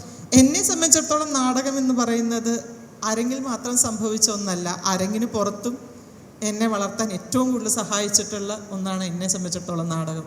പണ്ടൊക്കെ മുത്തശ്ശി കഥകളായിരുന്നു കുട്ടികളുടെ ചിറക് വിടർത്തിയിരുന്നത് ഭാവനയുടെ ലോകത്തേക്ക്, കഥാലോകത്തേക്ക്. പിന്നീട് ഈ കഥ അവതരിപ്പിക്കുന്ന രീതിയിൽ ഇത്രയധികം പുതുമ കൊണ്ടുവരാൻ കഴിഞ്ഞത് എങ്ങനെയാണ്? 94 ഞാൻ ഈ MA കഴിഞ്ഞ് നിൽക്കുന്ന സമയത്താണ് നമ്മുടെ വയലാ സാറിൻ്റെ പാർട്ട്ണർ, അവരാണ് എന്നെ വത്സല ചേച്ചി എന്ന് വിളിച്ചു പറഞ്ഞത്. ചെന്നൈയിൽ ഇങ്ങനെ ഏഷ്യാനെറ്റ് തുടങ്ങി അവരൊരു പ്രൊഡക്ഷൻ കുട്ടികളുടെ ചെയ്യുന്നുണ്ട്. അപ്പോൾ അതിൻ്റെ ഫസ്റ്റ് 4 എപ്പിസോഡ് ചിറകുകൾ എന്നുള്ള പരിപാടിയുടെ ഫസ്റ്റ് 4 എപ്പിസോഡിൽ ഞാൻ ചെയ്ത കഥാപാത്രത്തിൻ്റെ മുൻ രൂപം അവതരിപ്പിച്ചത് തമിഴിലെ പ്രശസ്തനായ നാടകപ്രവർത്തകൻ പശുപതിയാണ്. നമ്മളൊക്കെ സമകാലീനായിട്ടുള്ള ആൾക്കാർ. അദ്ദേഹം മുത്തുസ്വാമിയുടെ കൂടെ ചെന്നൈയിൽ വർക്ക് ചെയ്യുന്നു, ഞങ്ങൾ പോണ്ടിച്ചേരി പഠിക്കുന്നുണ്ട്. അപ്പോൾ അദ്ദേഹമാണ് 4 എപ്പിസോഡ് അവതരിപ്പിച്ചത് ചെന്നൈയിലായതുകൊണ്ട്. പക്ഷേ ഈ പ്രോഗ്രാം മലയാളം പഠിപ്പിക്കുന്നതായതുകൊണ്ടും അദ്ദേഹത്തിന് മലയാളം അറിയാത്തതുകൊണ്ടും അവരന്വേഷിച്ച് വന്നപ്പോഴാണ് എന്നെ ഇങ്ങനെ, ഞാൻ ഓൾറെഡി മുത്ത് പറഞ്ഞു ഇങ്ങനെ ആ സമയത്ത് തന്നെ ഇങ്ങനെ കുട്ടികളുടെ ക്യാമ്പുകളൊക്കെ റാമസ്കൂളിൽ പഠിക്കുമ്പോഴേ കുട്ടികളോടൊത്തുള്ള കാര്യങ്ങൾ ചെയ്യുന്നത് കൊണ്ടായിരിക്കാം സാർ എന്നെ സജസ്റ്റ് ചെയ്തതും. അങ്ങനെയാണ് ഞാൻ ആ TV ഷോ തുടങ്ങുന്നത്. അപ്പോൾ ഈ കഥ പറച്ചിൽ അന്ന് അത് ഈ സുസൈം സ്ട്രീറ്റ് എന്നുകൊണ്ട് US-ലുണ്ടായിട്ടുള്ളൊരു ഫേമസ് പ്രൊഡക്ഷൻ്റെ ഒരു മലയാളം വെർഷനായിരുന്നു ചിറകുകൾ എന്നുള്ളത്. അപ്പോൾ അതിൽ ഈ കുട്ടികളോട് പറയാനായിട്ട് കഥയും പാട്ടും കാര്യങ്ങളൊക്കെ ഉണ്ട്. അപ്പോൾ ഞാൻ ഡ്രാമ സ്കൂൾ പോലെ ഒരു സ്ഥലത്ത് പഠിച്ചതുകൊണ്ടും അത്തരം നമുക്ക് കിട്ടുന്ന ഒരു എക്സ്പോഷറിൻ്റെ ഫലമായിട്ടും വെറുതെ ഒരു കഥ കിട്ടിക്കഴിഞ്ഞാൽ അതങ്ങ് വെറുതെ പറയല്ലാതെ നമുക്ക് കിട്ടിയ അറിവുകൾ ഉപയോഗിച്ചുകൊണ്ട് ഒരു കഥ എങ്ങനെ ഇൻട്രസ്റ്റിംഗ് ആയിട്ട് പ്രസൻറ്റ് ചെയ്യാം എന്നുള്ള ഒരു നോട്ടം ഉണ്ടായിരുന്നു. അങ്ങനെയാണ് ആ ഷോ ഭയങ്കരമായിട്ട്, പിന്നെ അതിൻ്റെ പിറകിൽ ഭയങ്കര മനോഹരമായിട്ടൊരു ടീം വർക്കാണ്. രാധിക മേനോനും കലാശ ശശികുമാറൊക്കെ ഉള്ള വലിയൊരു, ഞാനെൻ്റെ ഒരു ഭാഗം മാത്രമാണ്. പക്ഷേ ഞാനാണ് എൻ്റെ അപ്ഫ്രണ്ടിൽ നിന്നിരുന്നൊരു മുഖം എന്നുള്ളതുകൊണ്ട് വളരെ ശ്രദ്ധിക്കപ്പെട്ടു. പക്ഷേ ആ ഷോ, ഞാൻ ഈ പറഞ്ഞ ആ ഷോയുടെ സമയത്താണ്, അത് കഴിഞ്ഞൊരു സമയത്താണ് ഞാൻ ഈ ഗൂഡല്ലൂർ എത്തുന്നതും അവിടെ നിന്നാണ് ഈ പറഞ്ഞൊരു റിയലൈസേഷൻ ഉണ്ടാവുന്നതും. ഞാൻ 2002 ഗൂഡല്ലൂരിൽ നിന്നുള്ള എൻ്റെ ജീവിതം അവസാനിപ്പിച്ച് പോരുമ്പോൾ നാട്ടിൽ വന്നിട്ട് എനിക്ക് എങ്ങനെ സർവൈവ് ചെയ്യണം, ഗൾഫിൽ പോകാൻ താല്പര്യമില്ല, ബിസിനസ് ചെയ്യാൻ താല്പര്യമില്ല, എനിക്ക് ആണെങ്കിൽ ഞാൻ പഠിച്ച വിഷയം കൊണ്ട് ജീവിക്കണം എന്നൊരു വാശി പണ്ട് തൊട്ടേ. ആ ജീവിക്കാന്ന് പറയുമ്പോൾ പണം ഉണ്ടാക്കുക എന്നുള്ളത് എനിക്ക് വളരെ പ്രധാനപ്പെട്ട കാര്യമാണ്. അപ്പോഴാണ് പ്രൊഫഷണൽ ആവണത്. അപ്പോൾ എനിക്ക് ആ പണം ഉണ്ടാക്കി ജീവിക്കണമെന്ന് ഭയങ്കര വാശി ഉണ്ടായിരുന്നു. അങ്ങനെ ഇരിക്കുന്ന സമയത്ത് ഈ രാധിക മേനോൻ എന്ന് പറയുന്ന ഈ ഏഷ്യാനെറ്റിൻ്റെ പ്രൊഡ്യൂസറും ശശികുമാറിൻ്റെ പാർട്ട്ണറും തൂലിയ ബുക്സിൻ്റെ പബ്ലിഷറും ആയിട്ടുള്ള രാധികയാണ് എന്നോട് പറയുന്നത്, നീ നന്നായിട്ട് കഥ പറയുന്നുണ്ടല്ലോ TV-യിൽ, ലോകമെമ്പാടും കഥ പറച്ചിലൊരു വലിയ ടൂളായി തിരികെ വന്നുകൊണ്ടിരിക്കുകയാണ്. ഇത് 2002 സമയത്താണ്. അപ്പോൾ എനിക്കൊരു ആവേശമായി. ഇപ്പോൾ ഞാൻ ഓൾറെഡി ഈ ഗൂഡല്ലൂരിൽ നിന്ന് കിട്ടിയൊരു തള്ള്, കുട്ടികളെന്നൊരു ഓഡിയൻസ് നിങ്ങൾക്കായി കാത്തിരിക്കുന്നു എന്നുള്ളതും ഇങ്ങനെ ഒരു എക്സ്പീരിയൻസ് ഇതും എല്ലാം കൂടിയിട്ടാണ്. പിന്നെ പുറത്ത് വരുമ്പോൾ അത്യാവശ്യം ആൾക്കാർ ഡുംഡുമാവനല്ലേ എന്ന് ഇപ്പോഴും 56-ാം വയസ്സിൽ ഇപ്പോഴും താടി നരച്ചിരിക്കുന്ന സമയത്ത് ഇപ്പോഴും എന്നെ കണ്ടിട്ട് കുറച്ചൊക്കെ താടി നരച്ച ആൾക്കാർ ചില ഹോട്ടലൊക്കെ വെച്ചിട്ട് അയ്യോ ഡുംഡുമാവൻ എന്ന് പറയുമ്പോൾ ഉണ്ടാവുന്ന സന്തോഷമുണ്ടല്ലോ. സത്യത്തിൽ അതാണ് ഏറ്റവും വലിയ സന്തോഷം, ബാക്കി ഏത് അവാർഡിനേക്കാളും. അപ്പോൾ അങ്ങനെയാണ് നമ്മൾ കഥ പറച്ചിൽ ഈ 2002 കേരളത്തിൽ വന്നിട്ട് എനിക്ക് എൻ്റെ പഠിച്ച പണി കൊണ്ട് ജീവിക്കണമെന്ന വാശിയിലാണ് ഞാൻ കേരളത്തിൽ ഒരുവേള ആദ്യമായിട്ട് പ്രൊഫഷണലി സ്റ്റോറി ടെല്ലിങ്ങിന് പണം വാങ്ങി ചെയ്യാൻ തുടങ്ങിയ ആദ്യത്തെ ആൾ ഞാനാണ്. നമ്മളിപ്പോൾ ഒരു 650-700 മേലെ ലൈവ് ഷോസ് ചെയ്തിട്ടുണ്ട്. അതിൻ്റെ ഒപ്പം ഒരു കുറച്ച് കാലം കഴിഞ്ഞപ്പോൾ മാർട്ടിൻ എന്ന് പറഞ്ഞിട്ടൊരു കേരളത്തിലെ ശ്രദ്ധേയനായ ഒരു പെയിൻറ്റർ, അദ്ദേഹം ഒരു തിയേറ്റർ മ്യൂസിക്കൽ എക്സ്പേർട്ടായിട്ടുള്ള ആളാണ്. പാരീസ് ചന്ദ്രൻ്റെ ഒരു ഷോർട്ടർ വെർഷൻ മാർട്ടിൻ എൻ്റെ കൂടെ ജോയിൻ ചെയ്തു. അപ്പം ഞങ്ങൾ ഒരുമിച്ചാണ് ഈ 600 വേദികളിൽ ഞങ്ങളിപ്പോഴും കഥ പറയുന്നു. ഇപ്പോൾ ഞാൻ ആലയിലെ എൻ്റെ അഭിനയ വിദ്യാർത്ഥികളായ സുഹൃത്തുക്കളെ കൂടെ കൂട്ടി ഒരു സംഘമായിട്ട് ഞങ്ങളെങ്ങനെ കഥ പറയാൻ പോകുന്നു. നാടകത്തിലെ മുഖംമൂടികളെ കുറിച്ചിട്ട്, മുഖമെഴുത്തിനെ കുറിച്ച് പരീക്ഷണങ്ങൾ, പഠനങ്ങളൊക്കെ നടത്തിയിട്ടുണ്ടെന്ന് കേട്ടു. നാടകം തലക്ക് പിടിക്കാനായിട്ട് ഏറ്റവും കൂടുതൽ പ്രചോദനം നൽകിയ ഒരു മനുഷ്യൻ ജോസ് ചിറമൽ എന്ന് പറയുന്നൊരു മനുഷ്യനാണ്. അദ്ദേഹം ഭയങ്കര കള്ളുടിയനായിരുന്നു. അദ്ദേഹത്തിൻ്റെ പുറകെ ഞാൻ നിഴൽ പോലെ നടന്നിട്ടുണ്ട്. അദ്ദേഹത്തിൻ്റെ ജീവിത കഥയിൽ ഒരു ഭാഗം അദ്ദേഹം എഴുതി വച്ചിരിക്കുന്നത്, ബോയ്സ് സ്കൂളിൽ നാടകം കഴിഞ്ഞ് പ്രബീർ ഗുഹ എന്ന് പറയുന്ന ഒരു വലിയ നാടകക്കാരനും അദ്ദേഹത്തിൻ്റെ സംഘവും, ബാസഭേരി, ജോസ് ചെറുമലിൻ്റെ റൂട്ട്, ഇതെല്ലാം നാടകം കഴിഞ്ഞിട്ട് അവർക്ക് വിശ്രമിക്കാൻ സ്ഥലമില്ല. അപ്പോൾ എൻ്റെ അടുത്ത് ചന്ദ്രാസ് മാഷ് പറഞ്ഞ് കുറച്ച് പായകൾ സംഘടിപ്പിക്കുകയാണെങ്കിൽ ബാസഭേരീൻ്റെ അകത്ത് കിടത്താം എന്ന് പറഞ്ഞിട്ട് ഞാൻ പായ അന്വേഷിച്ച് രാത്രി ഒരു 2 മണിക്ക് പോവാണ്. പക്ഷെ എനിക്ക് പായ കിട്ടിയില്ല. തിരിച്ച് ഞാൻ വരുമ്പോൾ ജോസ് ചെറുമലും ഒരു പയ്യൻ, ഞാൻ ഇതുവരെ ഇപ്പോൾ പോലും എനിക്ക് അവൻ ആരാണെന്ന് അറിയില്ല, റോട്ടിൽ കൂടി നടന്നു വരണതാണ്. അപ്പം ആ പയ്യൻ പറഞ്ഞു, ഇവിടെ കളിക്കോട്ട ഇടുപ്പ് പാലസ് എന്ന് പറയുന്ന ഒരു പാലസ് ഉണ്ട്, അവിടെ ആണ് സ്ഥലം കിട്ടിയിട്ടുള്ളത്, അവിടെ കർട്ടൻ വിരിച്ചിട്ട് ആ സംഘം പ്രബീർ ഗുഹ അവരവിടെ റെസ്റ്റ് ചെയ്യണേണ് എന്ന് പറഞ്ഞു. അപ്പോൾ ഇയാളെൻ്റെ അടുത്ത് ചോദിച്ച്, പായ ഒറ്റെണ്ണം പോലും കിട്ടിയില്ലേ? ഞാൻ പറഞ്ഞു, ഇല്ല ജോസേട്ടാ, പായ കിട്ടിയില്ല എന്ന് പറഞ്ഞു. ഈ മനുഷ്യൻ ഇത് പറഞ്ഞിട്ട് റോട്ടിലേക്ക് വീണ് തല അടിച്ചിട്ട് ഇങ്ങനെ ഈ ചൊയിൽ വന്നതുപോലെ അടിച്ചടിച്ച് ഞാൻ അവസാനം ഇങ്ങനെ തള്ളിപ്പിടിച്ച് ഇതാകാണ്ടിരിക്കാൻ. കുറേ സമയം കഴിഞ്ഞിട്ട് മനുഷ്യൻ്റെ ബോധം പോയി. നമ്മുടെ ഒട്ടോളിപ്പറമ്പിൻ്റെ മുന്നിൽ വെച്ചിട്ട് അവിടെ നിന്ന് ഇദ്ദേഹത്തിനെ തോളിലെടുത്ത് ഇദ്ദേഹത്തെ ചുമന്ന് ബാസഭേരിയിൽ കൊണ്ടുപോയൊരു കഥ അദ്ദേഹത്തിൻ്റെ ഇതിൻ്റെ അകത്ത് എഴുതുന്നുണ്ട്. മറ്റൊന്ന് അവിടെ കിട്ടെ. അപ്പോൾ അദ്ദേഹമാണ് ശരിക്കും പറഞ്ഞാൽ നമ്മൾ വന്നിട്ട് ഒരു നാടകക്കാരനെന്ന നിലക്ക് നമ്മൾ വന്നിട്ട് നാടകം എന്താണെന്ന് പറയാനായിട്ട് നമ്മുടെ അടുത്ത് വരുമ്പോൾ അയാൾ ആദ്യം ചെയ്യുന്നത് പോക്കറ്റിൽ കൈയിടും, പാൻറ്റിൻ്റെ പോക്കറ്റിൽ കൈയിടും.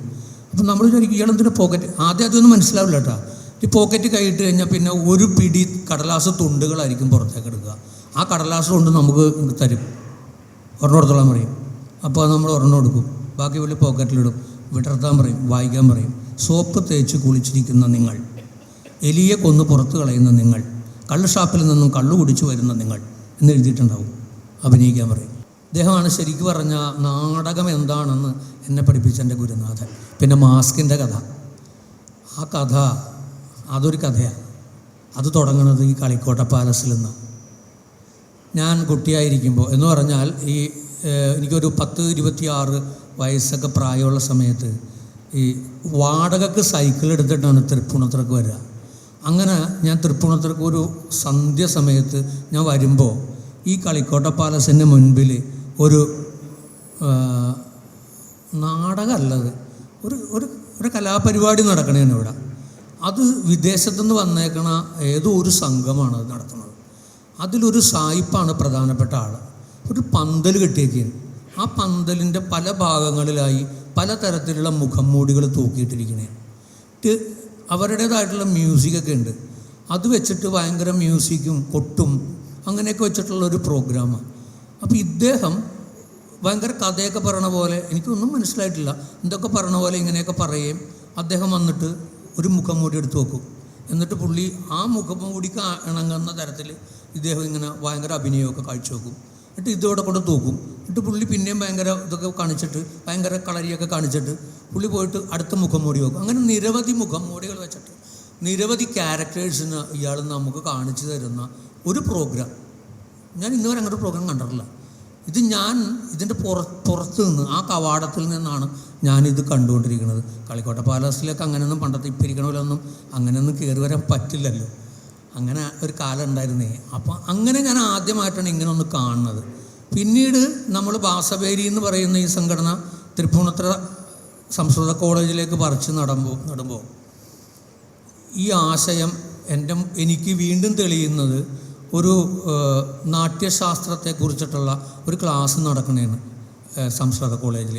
അത് എടുക്കുന്നത് പൗലോസ് മാഷാണ്. അപ്പോൾ പൗലോസ് മാഷ് ആ ക്ലാസ് എടുക്കുന്ന സമയത്ത് ഈ ഗ്രീക്ക് നാടകവേദിയെക്കുറിച്ചും ഈ മുഖം മൂടി വെച്ചിട്ടുള്ള ചില പ്രയോഗങ്ങളെക്കുറിച്ചും കൂടിയാട്ടത്തെക്കുറിച്ചും ഒക്കെ അദ്ദേഹം ഇങ്ങനെ പറഞ്ഞ്, അപ്പോൾ അങ്ങനെ വീണ്ടും എൻ്റെ മനസ്സിലേക്ക് ഈ ഒരു സംഗതി, ഈ മാസ്കുകളെ കുറിച്ചിട്ടൊക്കെ ഇങ്ങനെ വരണേ. അപ്പം ഞാനിങ്ങനെ കണ്ടിട്ടുണ്ട്. അപ്പോൾ എനിക്കൊരു വിഷ്വൽ ഓൾറെഡി കിടക്കുന്നുണ്ട്. അപ്പം ഞാനിത് ചന്ദ്രാസൻ മാഷോട് ഇങ്ങനൊന്നും പറഞ്ഞില്ല. ഞാൻ പറഞ്ഞു, മാഷ് ഈ ഫെലോഷിപ്പ് സ്കോളർഷിപ്പ് കിട്ടുന്ന പരിപാടിയില്ലേ, അപ്പോൾ അങ്ങനെ നമുക്ക് എന്തെങ്കിലും പൈസ കിട്ടുമോ എന്ന് ചോദിച്ചു. പുള്ളി പറഞ്ഞു, പൈസ കിട്ടുമായിരിക്കും, പക്ഷേ അന്ന് നീ ഇതിൻ്റെ അകത്ത് ഉണ്ടായിക്കൊള്ളണമെന്നില്ല എന്ന് പറഞ്ഞു. ഈ ഗ്രൂപ്പിൽ അന്ന് നീ ഉണ്ടായിക്കൊള്ളണമെന്നില്ല എന്ന് പറഞ്ഞു. ഒരു കാര്യം മനസ്സിലായി, നമ്മളെ വെട്ടിയെന്ന് മനസ്സിലായി. അത് കഴിഞ്ഞിട്ട് ഞാൻ പിന്നെയും നടന്നു, സാറേ എന്തെങ്കിലും സാധ്യത ഉണ്ടോ എന്ന് ചോദിച്ചു. അങ്ങനെയാണ് പുള്ളി പറഞ്ഞത്, അങ്ങനെ സാധ്യതയുണ്ട്, നീ പൗലോസ് മാഷോട് സംസാരിക്കാൻ പറഞ്ഞു. അങ്ങനെ ഒരു വൈകുന്നേരം പൗലോസ് മാഷയുടെ വീട്ടിൽ പോയി, ഇങ്ങനൊരു കേസുണ്ടല്ലോ സാറേ, എന്തെങ്കിലും സാധ്യത ഉണ്ടെന്ന് ചോദിച്ചു. അപ്പോൾ മാഷ് പറഞ്ഞു നിങ്ങൾ സംസാരിക്കുക, അങ്ങനെ സംഭവം ഉണ്ടെന്ന് പറഞ്ഞിട്ട് ഞാൻ ചന്ദ്രാസ് മാഷയുടെ അടുത്ത് പറഞ്ഞ് അങ്ങനെയാണ് പാരമ്പര്യ കലാരൂപങ്ങളിൽ മാസ്കുകളുടെ ഉപയോഗം, ആധുനിക നാടകവേദിയിൽ മാസ്കിൻ്റെ സാധ്യത ഒരു ടോപ്പിക്ക്. അത് വെച്ചിട്ടാണ് എനിക്ക് ആ ഫെലോഷിപ്പ് കിട്ടിയതും ആ പണി നടത്തിയതും ഒരു 5 ദിവസത്തെ വർക്ക്ഷോപ്പ് ഫരോസ് മാഷിൻ്റെ നേതൃത്വത്തിൽ അവിടെ നടത്താൻ പറ്റിയതും. പിന്നെ ഈ ഏജൻസി പോയ കഥ, മുത്തു പറഞ്ഞ് ഏജൻസി പോയ കഥ, അതിലും ഒരു കഥയുണ്ട്, പറഞ്ഞില്ലെങ്കിൽ ശരിയാവില്ല. അത് ഒരു കഥ, അന്ന് ഏജൻസിൽ ഞങ്ങൾ പോകുമ്പോൾ ഇദ്ദേഹത്തിന് 18 വയസ്സ് അല്ലേ, എത്രയായി, 16 വയസ്സ്. 16 വയസ്സുള്ള ഒരു പെൺകുട്ടി ഗ്രീക്ക് നാടകത്തിലെ വളരെ മെച്യൂർഡായിട്ടുള്ള മീഡിയ എന്ന് പറയുന്ന ഒരു കഥാപാത്രത്തെ ലോകത്തിൽ ആദ്യമായിട്ട് അവതരിപ്പിക്കുന്ന ഒരാൾ അദ്ദേഹം. കാരണം അങ്ങനെ ഒരു കഥാപാത്രത്തെ അവതരിപ്പിക്കാൻ പറ്റില്ല, സമ്മതിക്കില്ല. കാരണം അത്ര വലിയ ഹെവിയായ ഒരു കഥാപാത്രമാണ്. ഏതാണ്ട് അതേ പ്രായമുള്ള വേറൊരാളും കൂടി അന്ന് ഏതൻസിൽ നാടകത്തിൽ കളിക്കാൻ വേണ്ടി വന്നിട്ടുണ്ടായിരുന്നു. അദ്ദേഹത്തിൻ്റെ വീട്ടിൽ നിന്ന് പുറത്തേക്ക് വരുന്നത് ഒരു തോട് നീന്തിയിട്ട് വേണം. അപ്പോൾ ഫുൾ പാൻറ്റൊക്കെ ഇട്ട് ഷൂ ഒക്കെ ഇട്ട് ഈ തോട് നീന്താൻ നിൽക്കണേന്ന്. അപ്പം നീന്തി കഴിഞ്ഞതിൽ അഴുക്കും വെള്ളമാകുമല്ലോ. അപ്പോൾ നീന്താൻ വേണോ വേണ്ടോ നീന്തണോ. അദ്ദേഹത്തിൻ്റെ അച്ഛൻ വന്നിട്ട് ഇദ്ദേഹത്തിൻ്റെ എടുത്ത് പൊക്കി, മകനെ പൊക്കി ആ തോടിൻ്റെ അപ്പുറത്ത് നിർത്തിയിട്ട് പൊക്കോളാൻ പറഞ്ഞു. ഇവിടെ ഇരിക്കുന്നുണ്ട്, ദിലീഷ് എന്നാണ് അദ്ദേഹത്തിൻ്റെ പേര്, ഇവിടെ ഉണ്ട് ആൾ. അന്ന് ഏജൻസി പോയ ആളുകളിൽ 3 ആളുകളിൽ ഒരാളാണ് അദ്ദേഹം. അപ്പം അങ്ങനെയാണ് യഥാർത്ഥത്തിൽ ആ ഒരു ഫെലോഷിപ്പ് നമുക്ക് കിട്ടുകയും അതിനെപ്പറ്റി കുറേ പഠനങ്ങൾ ചെയ്യാനും കുറേ വർക്ക് ചെയ്യാനും പലോസ് മാഷിനെ പോലുള്ള ആളിൻ്റെ ഒരു അദ്ദേഹം ഇരിക്കണോണ്ട് പറയണമല്ല കേട്ടോ, അത് നമ്മുടെ ജീവിതത്തിൽ നമുക്ക് പല വെളിച്ചങ്ങൾ തന്നിട്ടുള്ള ഒരു വെളിച്ചമാണ്. ഗുരു എന്ന് പറയുന്നതാണല്ലോ അല്ലേ, ഗുഹു രുഹു അല്ലേ, ഗുരു എന്ന് പറയുന്ന വാക്കതാണല്ലോ, ഗുഹു രുഹു, ഇരുട്ടിൽ നിന്ന് വെളിച്ചത്തിലേക്ക് നയിക്കുന്ന, അങ്ങനെയല്ലേ പറയാം. എല്ലാവരും ഗുരു എന്ന് പറയാൻ പറ്റില്ല. അപ്പോൾ അതാണ് ആ കഥ. മുത്തുമണി ഇരുത്തിക്കൊണ്ട് നമുക്ക് സിനിമയെക്കുറിച്ച് ചോദിക്കാതെ പറ്റില്ലല്ലോ. സിനിമയിലേക്കുള്ള വഴി തുറക്കുന്നത് നാടകം തന്നെയാണ്. ലോകധർമ്മിയും നാഷണൽ സ്കൂൾ ഓഫ് ഡ്രാമയും ചേർന്ന് മധുരൈ കാണ്ഡം എന്ന് പറഞ്ഞിട്ടുള്ളൊരു നാടകം ചെയ്യുകയും ആ നാടകത്തിന് കണ്ണകി എന്നുള്ള കഥാപാത്രത്തെയാണ് അവതരിപ്പിച്ചിരുന്നത്. അപ്പോൾ അന്ന് ഇന്ത്യ വിഷൻ ചാനലുള്ള കാലഘട്ടമാണ്. ഈ ലൈവ് ഇൻ്റർവ്യൂ തുടങ്ങിയിട്ടേ ഉള്ളൂ. അപ്പോൾ അങ്ങനെ ഒരു ഇൻ്റർവ്യൂ കണ്ടിട്ടാണ് ആദ്യ സിനിമയുടെ സംവിധായകനായ സത്യനന്ദിഗഡ് സാർ എന്നെ വിളിക്കുന്നത്. അപ്പം തിയേറ്ററിൽ നിന്ന് സിനിമയിലേക്ക് എത്തുന്ന കുറേ ആൾക്കാരും ഇത് എല്ലാവരും പറയുന്ന അതേ ബുദ്ധിമുട്ടുകൾ ഞാനും ആദ്യം ഫേസ് ചെയ്തിട്ടുണ്ടായിരുന്നു. ഇതെങ്ങനെ സ്റ്റേജ് പോലെയാണോ നമ്മളിതിനെ കാണേണ്ടത്, അതോ സ്റ്റേജ് പോലെ അല്ലയോ ഇതിനെ കാണേണ്ടത്. നമുക്ക് നാടകത്തെന്ന് പറയുമ്പോൾ കഥാപാത്രത്തിനെ നമുക്ക് മനസ്സിലാക്കാൻ കുറച്ചും കൂടെ സമയം കിട്ടുന്നുണ്ട്. കുറച്ച് കാലയളവ് നമ്മൾ ആ കഥാപാത്രത്തിനോടൊപ്പം സഞ്ചരിച്ചുകൊണ്ടാണ് എത്തുന്നത്. പക്ഷെ സിനിമയിലെത്തുമ്പം നമ്മൾ മേക്കപ്പ് ചെയ്തുകൊണ്ടിരിക്കുന്ന സമയത്തായിരിക്കും ആദ്യ സമയങ്ങളിലെല്ലാം സീൻ തരുന്നത് തന്നെ ചിലപ്പോൾ, അല്ലെങ്കിൽ നമ്മൾ നേരത്തെ അറിഞ്ഞിട്ടൊന്നും ആയിരിക്കില്ല. കഥയുടെ ഒരു ജസ്റ്റ് ഒരു കഥാതന്തു ഇതാണ്, കഥാപാത്രം ഇങ്ങനെയാണ് എന്നുള്ളത് മനസ്സിലാവുന്നതല്ലാണ്ട് അതിനപ്പുറത്തേക്ക് പരിമിതമായ ഇൻഫർമേഷനേ നമുക്കുണ്ടായിരുന്നുള്ളൂ. പക്ഷെ അപ്പോഴും പിടിച്ചു നിർത്തിയിരുന്നൊരു ശക്തി എന്ന് പറയുന്നത് നാടകം പഠിപ്പിച്ച ഇംപ്രവൈസേഷനുകളാണ്. ഇപ്പോൾ ഈ പറഞ്ഞ പോക്കറ്റിൽ നിന്നൊരു പിടി പേപ്പറുമായിട്ട് എത്തിയിരുന്ന ഗുരുനാഥൻ ചെൽവൻ ചേട്ടനുണ്ടെങ്കിൽ ഞങ്ങൾക്കതിനെ വേറെ രീതിയിൽ ഇന്ന ഘടകങ്ങൾ ചേർത്തുകൊണ്ട് നിങ്ങളൊരു നാടകം ഉണ്ടാക്കും. ഒരു തോണി, അല്ലെങ്കിൽ ഒരു കടത്തുകാരൻ, അവിടെ എത്തുന്ന 2 വിദേശികൾ, ഇനി നിങ്ങളൊരു നാടകം ഉണ്ടാക്കും. അരമണിക്കൂർ ഒരു മരത്തിൻ്റെ തണലിലേക്ക് നമ്മളൊരു 5 കുട്ടികളെ വിടും. ആ നാടകം ഉണ്ടാക്കി വേണം നമ്മൾ തിരിച്ചെത്താനായിട്ട്. അപ്പോൾ ഇത്തരത്തിൽ നമ്മളുടെ അടുത്തേക്ക് തരുന്ന ഒരു പിടി കഥാപാത്രങ്ങളെ എങ്ങനെ നമ്മൾ കൺസീവ് ചെയ്യണമെന്നും നമ്മളത് എങ്ങനെ പ്രേക്ഷകരിലേക്ക് എത്തിക്കണമെന്നും ഒക്കെ ഉള്ളത് നാടകം തന്നെയാണ് പഠിപ്പിച്ചിട്ടുള്ളത്.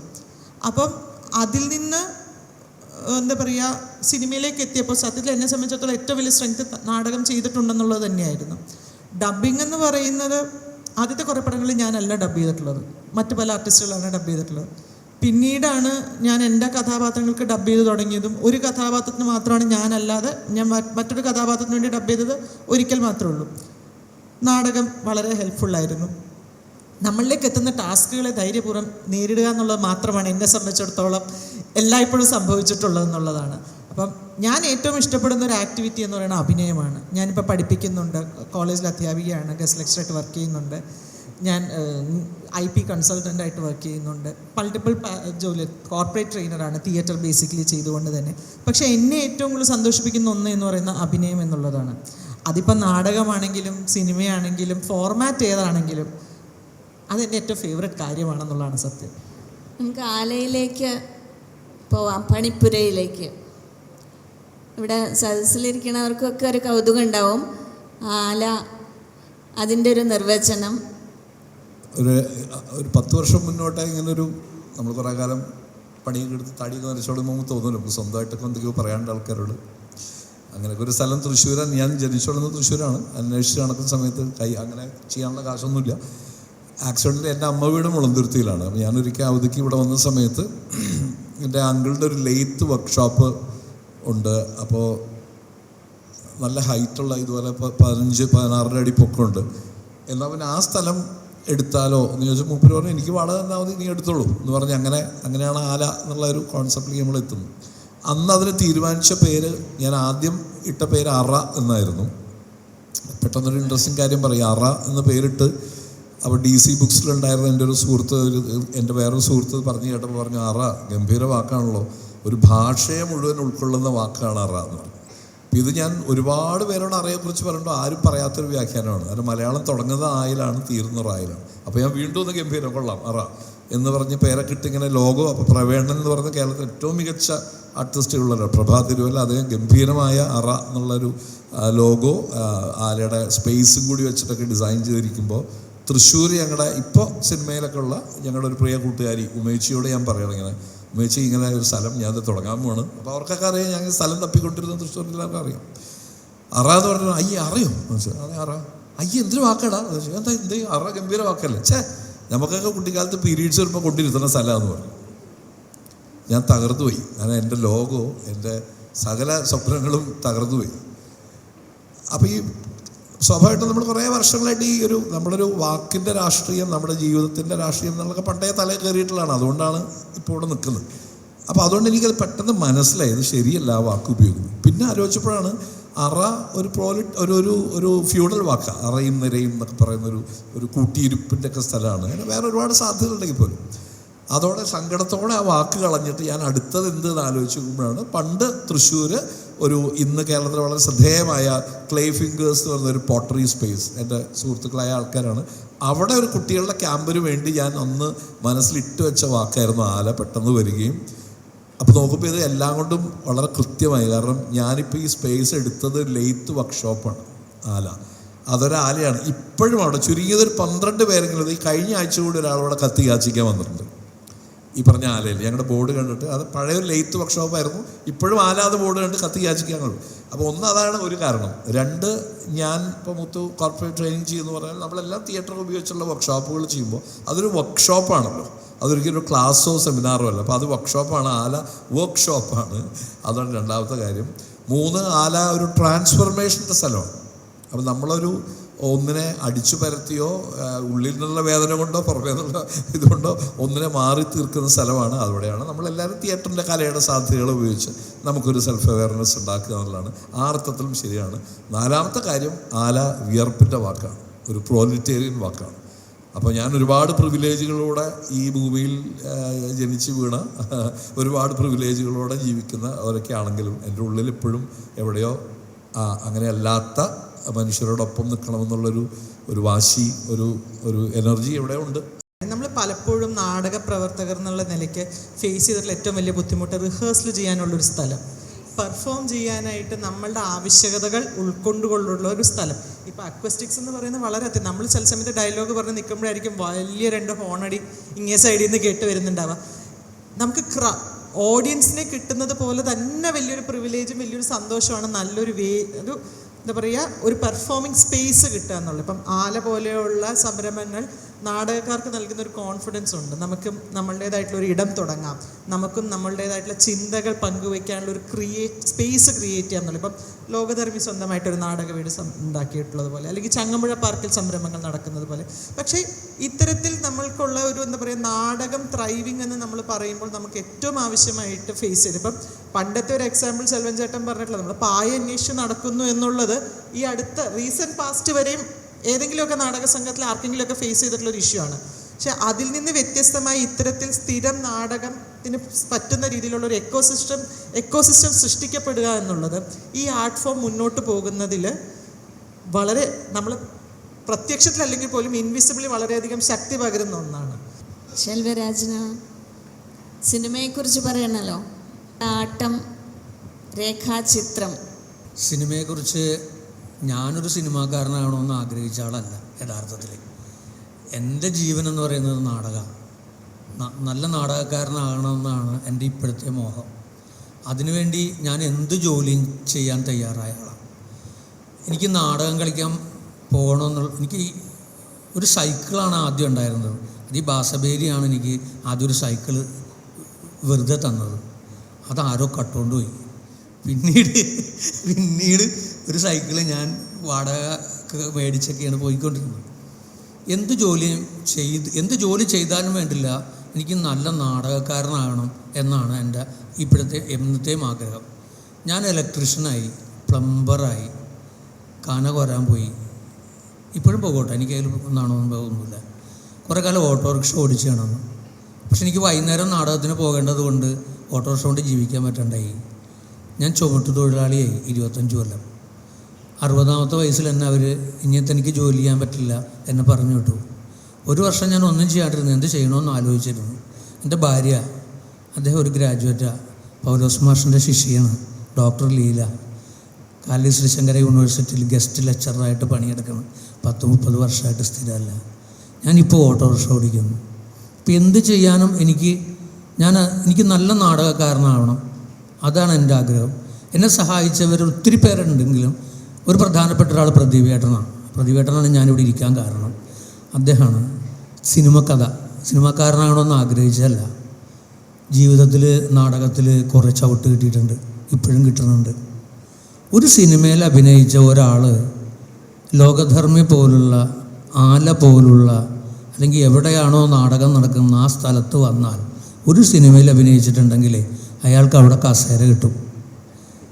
45 കൊല്ലം നാടക പ്രവർത്തനമായ ശരിയാണോ എന്നായിരുന്നു അദ്ദേഹത്തിൻ്റെ എന്നോടുള്ള ചോദ്യം.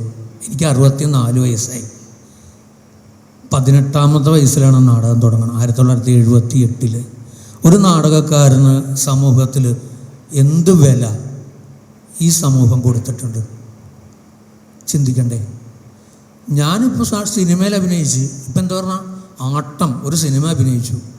25 കൊല്ലം നാടകം കളിച്ച് നടന്ന ഒരു നാടക സംഘം ഉണ്ടാക്കിയ സിനിമയാണ് ആട്ടം. ഈ 25 കൊല്ലം പറയുന്നത് എൻ്റെ സംവിധായകന് 14 വയസ്സുള്ളപ്പോഴാണ് ലോകധർമ്മി അഥവാ ബാസബേരി എന്ന് പറയുന്ന സ്ഥലത്ത് വരുന്നത്. ബാസബേരിയാണ് ലോകധർമ്മിയായി മാറിയത്. അങ്ങനായി മാറാനൊരു കഥയുണ്ട്, പറയേണ്ടെന്ന് ഞാൻ കരുതിയിരുന്നതാണ്, എന്നാലും അത് പറയാം. ബാസബേരി ഒരു നാടക പഠനശാലയാണ്. ആ നാടക പഠനശാലയിലെ വിദ്യാർത്ഥികളാണ് ഞാനടക്കമുള്ള ആളുകൾ. അപ്പം നമുക്കൊരു സ്കൂളാകുമ്പോൾ അവിടെ പഠിച്ച ആളുകൾക്ക് പുറത്തുപോയി നാടകം ചെയ്യാമല്ലോ. അങ്ങനെ ഞാനൊരു നാടകം ചെയ്തു. ആ നാടകത്തിൻ്റെ പേര് കുഞ്ചൻ നമ്പ്യാരെന്നായിരുന്നു. ശ്രുതി പനങ്ങാടെന്ന് പറയുന്ന ഒരു സംഘം, തല്ലുപിടുത്തക്കാർ, കള്ളുകുടിക്കാർ എന്ന് വേണ്ട സകലമാന കുഴപ്പക്കാരായിട്ടുള്ള ഒരു സംഘം നാടകം ചെയ്യാൻ വേണ്ടി ഒരു കരാറെടുത്ത് 7 മണി മുതൽ 9 മണി വരെ കള്ളുകുടിക്കരുത്, അങ്ങനെയാണെങ്കിൽ നാടകം ചെയ്യാം. അവർ സമ്മതിച്ചു. ഒരു വീടിൻ്റെ മുറ്റത്ത് ഒരു 6 മാസക്കാലം റിഹേഴ്സൽ. ആ നാടകം സംഗീത നാടക അക്കാദമിയിൽ അവതരിപ്പിക്കപ്പെടുന്നു. നാടകത്തിൻ്റെ പ്രൈസ് അനൗൺസ് ചെയ്യാൻ പോകുന്ന സമയത്ത് 20 മിനിറ്റ് മാത്രം ദൈർഘ്യമുള്ള കുഞ്ചൻ നമ്പ്യാർ എന്ന് പറയുന്ന ആ കഥ കുട്ടികൾക്ക് വേണ്ടി ഞാൻ ഡയറക്റ്റ് ചെയ്തൊരു നാടകം കുറച്ച് സ്ഥലത്ത് കളിച്ചിട്ടുണ്ടായിരുന്നു. എൻ്റെ കയ്യിൽ കാശ് കൊടുത്ത് മേടിച്ച ക്യാമറ, ഞാനെടുത്ത പടം, മണിയപ്പൻ ആറന്മുള എന്ന് പറയുന്ന ആളായിരുന്നു എൻ്റെ സ്ക്രിപ്റ്റ്. അന്നൊരു ചെറിയ സ്ക്രിപ്റ്റ് അത് കളിച്ചിട്ടുണ്ടായിരുന്നു. അക്കാദമിയുടെ നാടകങ്ങൾ കളിക്കാൻ മുമ്പ് കളിക്കാൻ പാടില്ലെന്നാണ് നിയമം. അത് തെറ്റിച്ച്, സോറി. നാടകത്തിൻ്റെ പ്രൈസ് അനൗൺസ് ചെയ്യാൻ പോകുന്നു. അതിലൊരു ജഡ്ജ് ആയ മനുഷ്യൻ ഇവിടെ ഈ വേദിയിലിരിക്കുന്നുണ്ട്. വേറെ കുറച്ച് ആളുകൾ വന്നിട്ട് ഈ നാടകം ഇതിനു മുമ്പ് കളിച്ചതാണെന്നും അതിന് പ്രൈസ് കൊടുക്കാൻ പാടില്ല എന്നും പറഞ്ഞിട്ട് കംപ്ലൈൻറ്റ് ചെയ്തു. അന്ന് ആ നാടകത്തിൻ്റെ ബെസ്റ്റ് ഡയറക്ടർ ഞാനായിരുന്നെന്നാണ് പിൽക്കാലത്ത് അറിയാൻ പറ്റിയത്. ആ നാടകം അവർ മത്സരത്തിൽ നിന്ന് ഒഴിവാക്കി. ഇത്രയും കാലം പണിയെടുത്തിട്ട് നമ്മൾ പൂജയായി. നമ്മൾ പിന്നെ തുടങ്ങിയ പരിപാടി. അപ്പോൾ ആ സമിതി എന്നെ പുറത്താക്കാൻ ആഗ്രഹം പ്രകടിപ്പിച്ചു ചന്ദ്രാസൻ മാസ്റ്റർ അടുത്ത്. മാഷ് പറഞ്ഞത് പറ്റില്ല, കാരണം ഇതൊരു സ്കൂളാണ്, ഇവിടെ പഠിക്കുന്ന ആളുകൾക്ക് പുറത്തുപോയി നാടകം ചെയ്യാം, അതിലെന്താ തെറ്റ്? അപ്പോൾ അവർ മാഷിനെ പുറത്താക്കി. അപ്പം ലോകധർമ്മിയായി. ഇതാണ് ലോകധർമ്മിയുടെ കഥ. ഇത് പറഞ്ഞില്ലെങ്കിൽ തല പൊട്ടിത്തെറിച്ചു പോകും. പിന്നെന്താ പറഞ്ഞ, പിന്നെന്താ ചോദിച്ചത്? സിനിമാക്കാരനായ രേഖാചിത്രം. അപ്പോൾ ആട്ടത്തിൻ്റെ തീർന്നില്ല. 25 കൊല്ലത്തെ സൗഹൃദത്തിൽ നിന്നൊരു സിനിമ എടുക്കാൻ. അപ്പം ഞങ്ങൾ ഈ കൂട്ടുകാർ വിനയ് ഫോർട്ടൊക്കെ നമ്മുടെ നാടകത്തിൽ നിന്ന് പൂന ഫിലിം ഇൻസ്റ്റിറ്റ്യൂട്ടിലേക്ക് ഓടിച്ചു വിട്ടതാ വിനയ് ഫോർട്ടിനെ. ഇപ്പോൾ പറഞ്ഞില്ല നാടകം കളിക്കണമെന്ന്. എനിക്ക് തോന്നുന്നു കേരളത്തിൽ, ഇന്ത്യക്ക് പുറത്ത് ഏറ്റവും അധികം സ്ഥലങ്ങളിൽ നാടകം കളിച്ച ആളുകൾ ഈ ഇരിക്കണതിൻ്റെ അകത്ത് ഞങ്ങൾ രണ്ടുപേരും ആയിരിക്കും. ഒത്തിരി നാടകങ്ങൾ. അപ്പോൾ ഇവിടുന്ന് നമ്മളിപ്പോൾ ഡൽഹിയിലോ അല്ലെങ്കിൽ എവിടെ ആയിക്കോട്ടെ അവിടെ ചെന്ന് ഇറങ്ങുമ്പോൾ ചന്ദ്രാസൻ മാസ്റ്റർ 100 രൂപ വരും. ഇന്നത്തെ ചിലവ് 100 രൂപ. 100 രൂപ അന്നത്തെ ചിലവ് കഴിച്ചോളണം. ഒന്ന് ആലോചിച്ച് നോക്കിയാൽ 100 രൂപയ്ക്ക് ഡൽഹിയിൽ പോയിട്ട് കഴിയാൻ പറ്റുമോ? ഒരു പാക്കറ്റ് ബ്രെഡ് മേടിക്കും, ഒരു കുപ്പി വെള്ളവും മേടിക്കും. അതാണ് അന്നത്തെ. ആ വിനയ് ഫോർട്ടിൻ്റെ അടുത്ത് പറഞ്ഞ്, ഈ ഇവിടെ നാടകം കളിച്ച് നടക്കേണ്ട വല്ല കാര്യമുണ്ടോ? നിനക്ക് വിദ്യാഭ്യാസമുള്ളതല്ലേ, നീ വല്ല സ്കൂൾ ഡ്രാമയില പൂന ഫിലിം ഇൻസ്റ്റിറ്റ്യൂട്ടിലൊക്കെ പോകാൻ പറഞ്ഞു. ഇത് ഇവരൊക്കെ കൂടിയാണ് അവനെ നമ്മളുടെ ഒരു പ്രചോദനമൊക്കെ വെച്ചിട്ട് പോയി. വരുന്ന കുറച്ച് സിനിമകളിലൊക്കെ അഭിനയിച്ച് വരുമ്പോൾ നമ്മളോട് ചോദിക്കും, നമുക്കൊരു വർക്ക് ചെയ്യണ്ടേ സെൽവൻ ചേട്ടാ, നാടകം ചെയ്യണ്ടേ? ഞാൻ പറഞ്ഞു, ഞാൻ ചെയ്യാം, നാടകം ചെയ്യാം. അങ്ങനെ പറഞ്ഞ് തട്ടേക്കാട് ഒരു എല്ലാ പ്രാവശ്യവും ഒരുമിച്ച് കൂടാറുണ്ട്. ഇങ്ങനെ എല്ലാവരും സമയം കിട്ടുമ്പോൾ ഒരുമിച്ച് കൂടും. അപ്പോൾ തട്ടേക്കാട് പോയപ്പോൾ പറഞ്ഞ് നമുക്ക് എന്തെങ്കിലും ചെയ്യണ്ടേ? വിനയ് ഫോർട്ട് പറഞ്ഞ്, ഞാൻ നിൽക്കാം, ഞാൻ ഇപ്പോഴത്തെ സൂപ്പർ സ്റ്റാറാണ്, ഞാൻ നിൽക്കാം, ഒരു സിനിമ ചെയ്യാൻ പറഞ്ഞു. 11 പേര്, ഞങ്ങൾക്ക് 11 പേർക്ക് കൊണ്ട് സിനിമ ചെയ്യാൻ പറഞ്ഞു.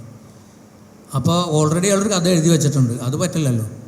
കുളിമുറിയിൽ കുളിച്ചുകൊണ്ട് നിൽക്കുന്ന നേരത്താണ് പുള്ളിയുടെ തലയിൽ ബോധോദയം ഉണ്ടാകുന്നത്. അങ്ങനെ 11 പേർക്ക് വേണ്ടി ഒരു സിനിമ ഉണ്ടായി. 1 മാസക്കാലം എൻ്റെ വീടിൻ്റെ അടുത്ത് ഒരു വീട് വാടകയ്ക്ക് എടുത്തിട്ട് അവിടെ കഞ്ഞിയും കുടിച്ച് പയറും കഴിച്ച് 1 മാസം അവിടെ കിടന്ന് അഭിനയം പഠിച്ച്.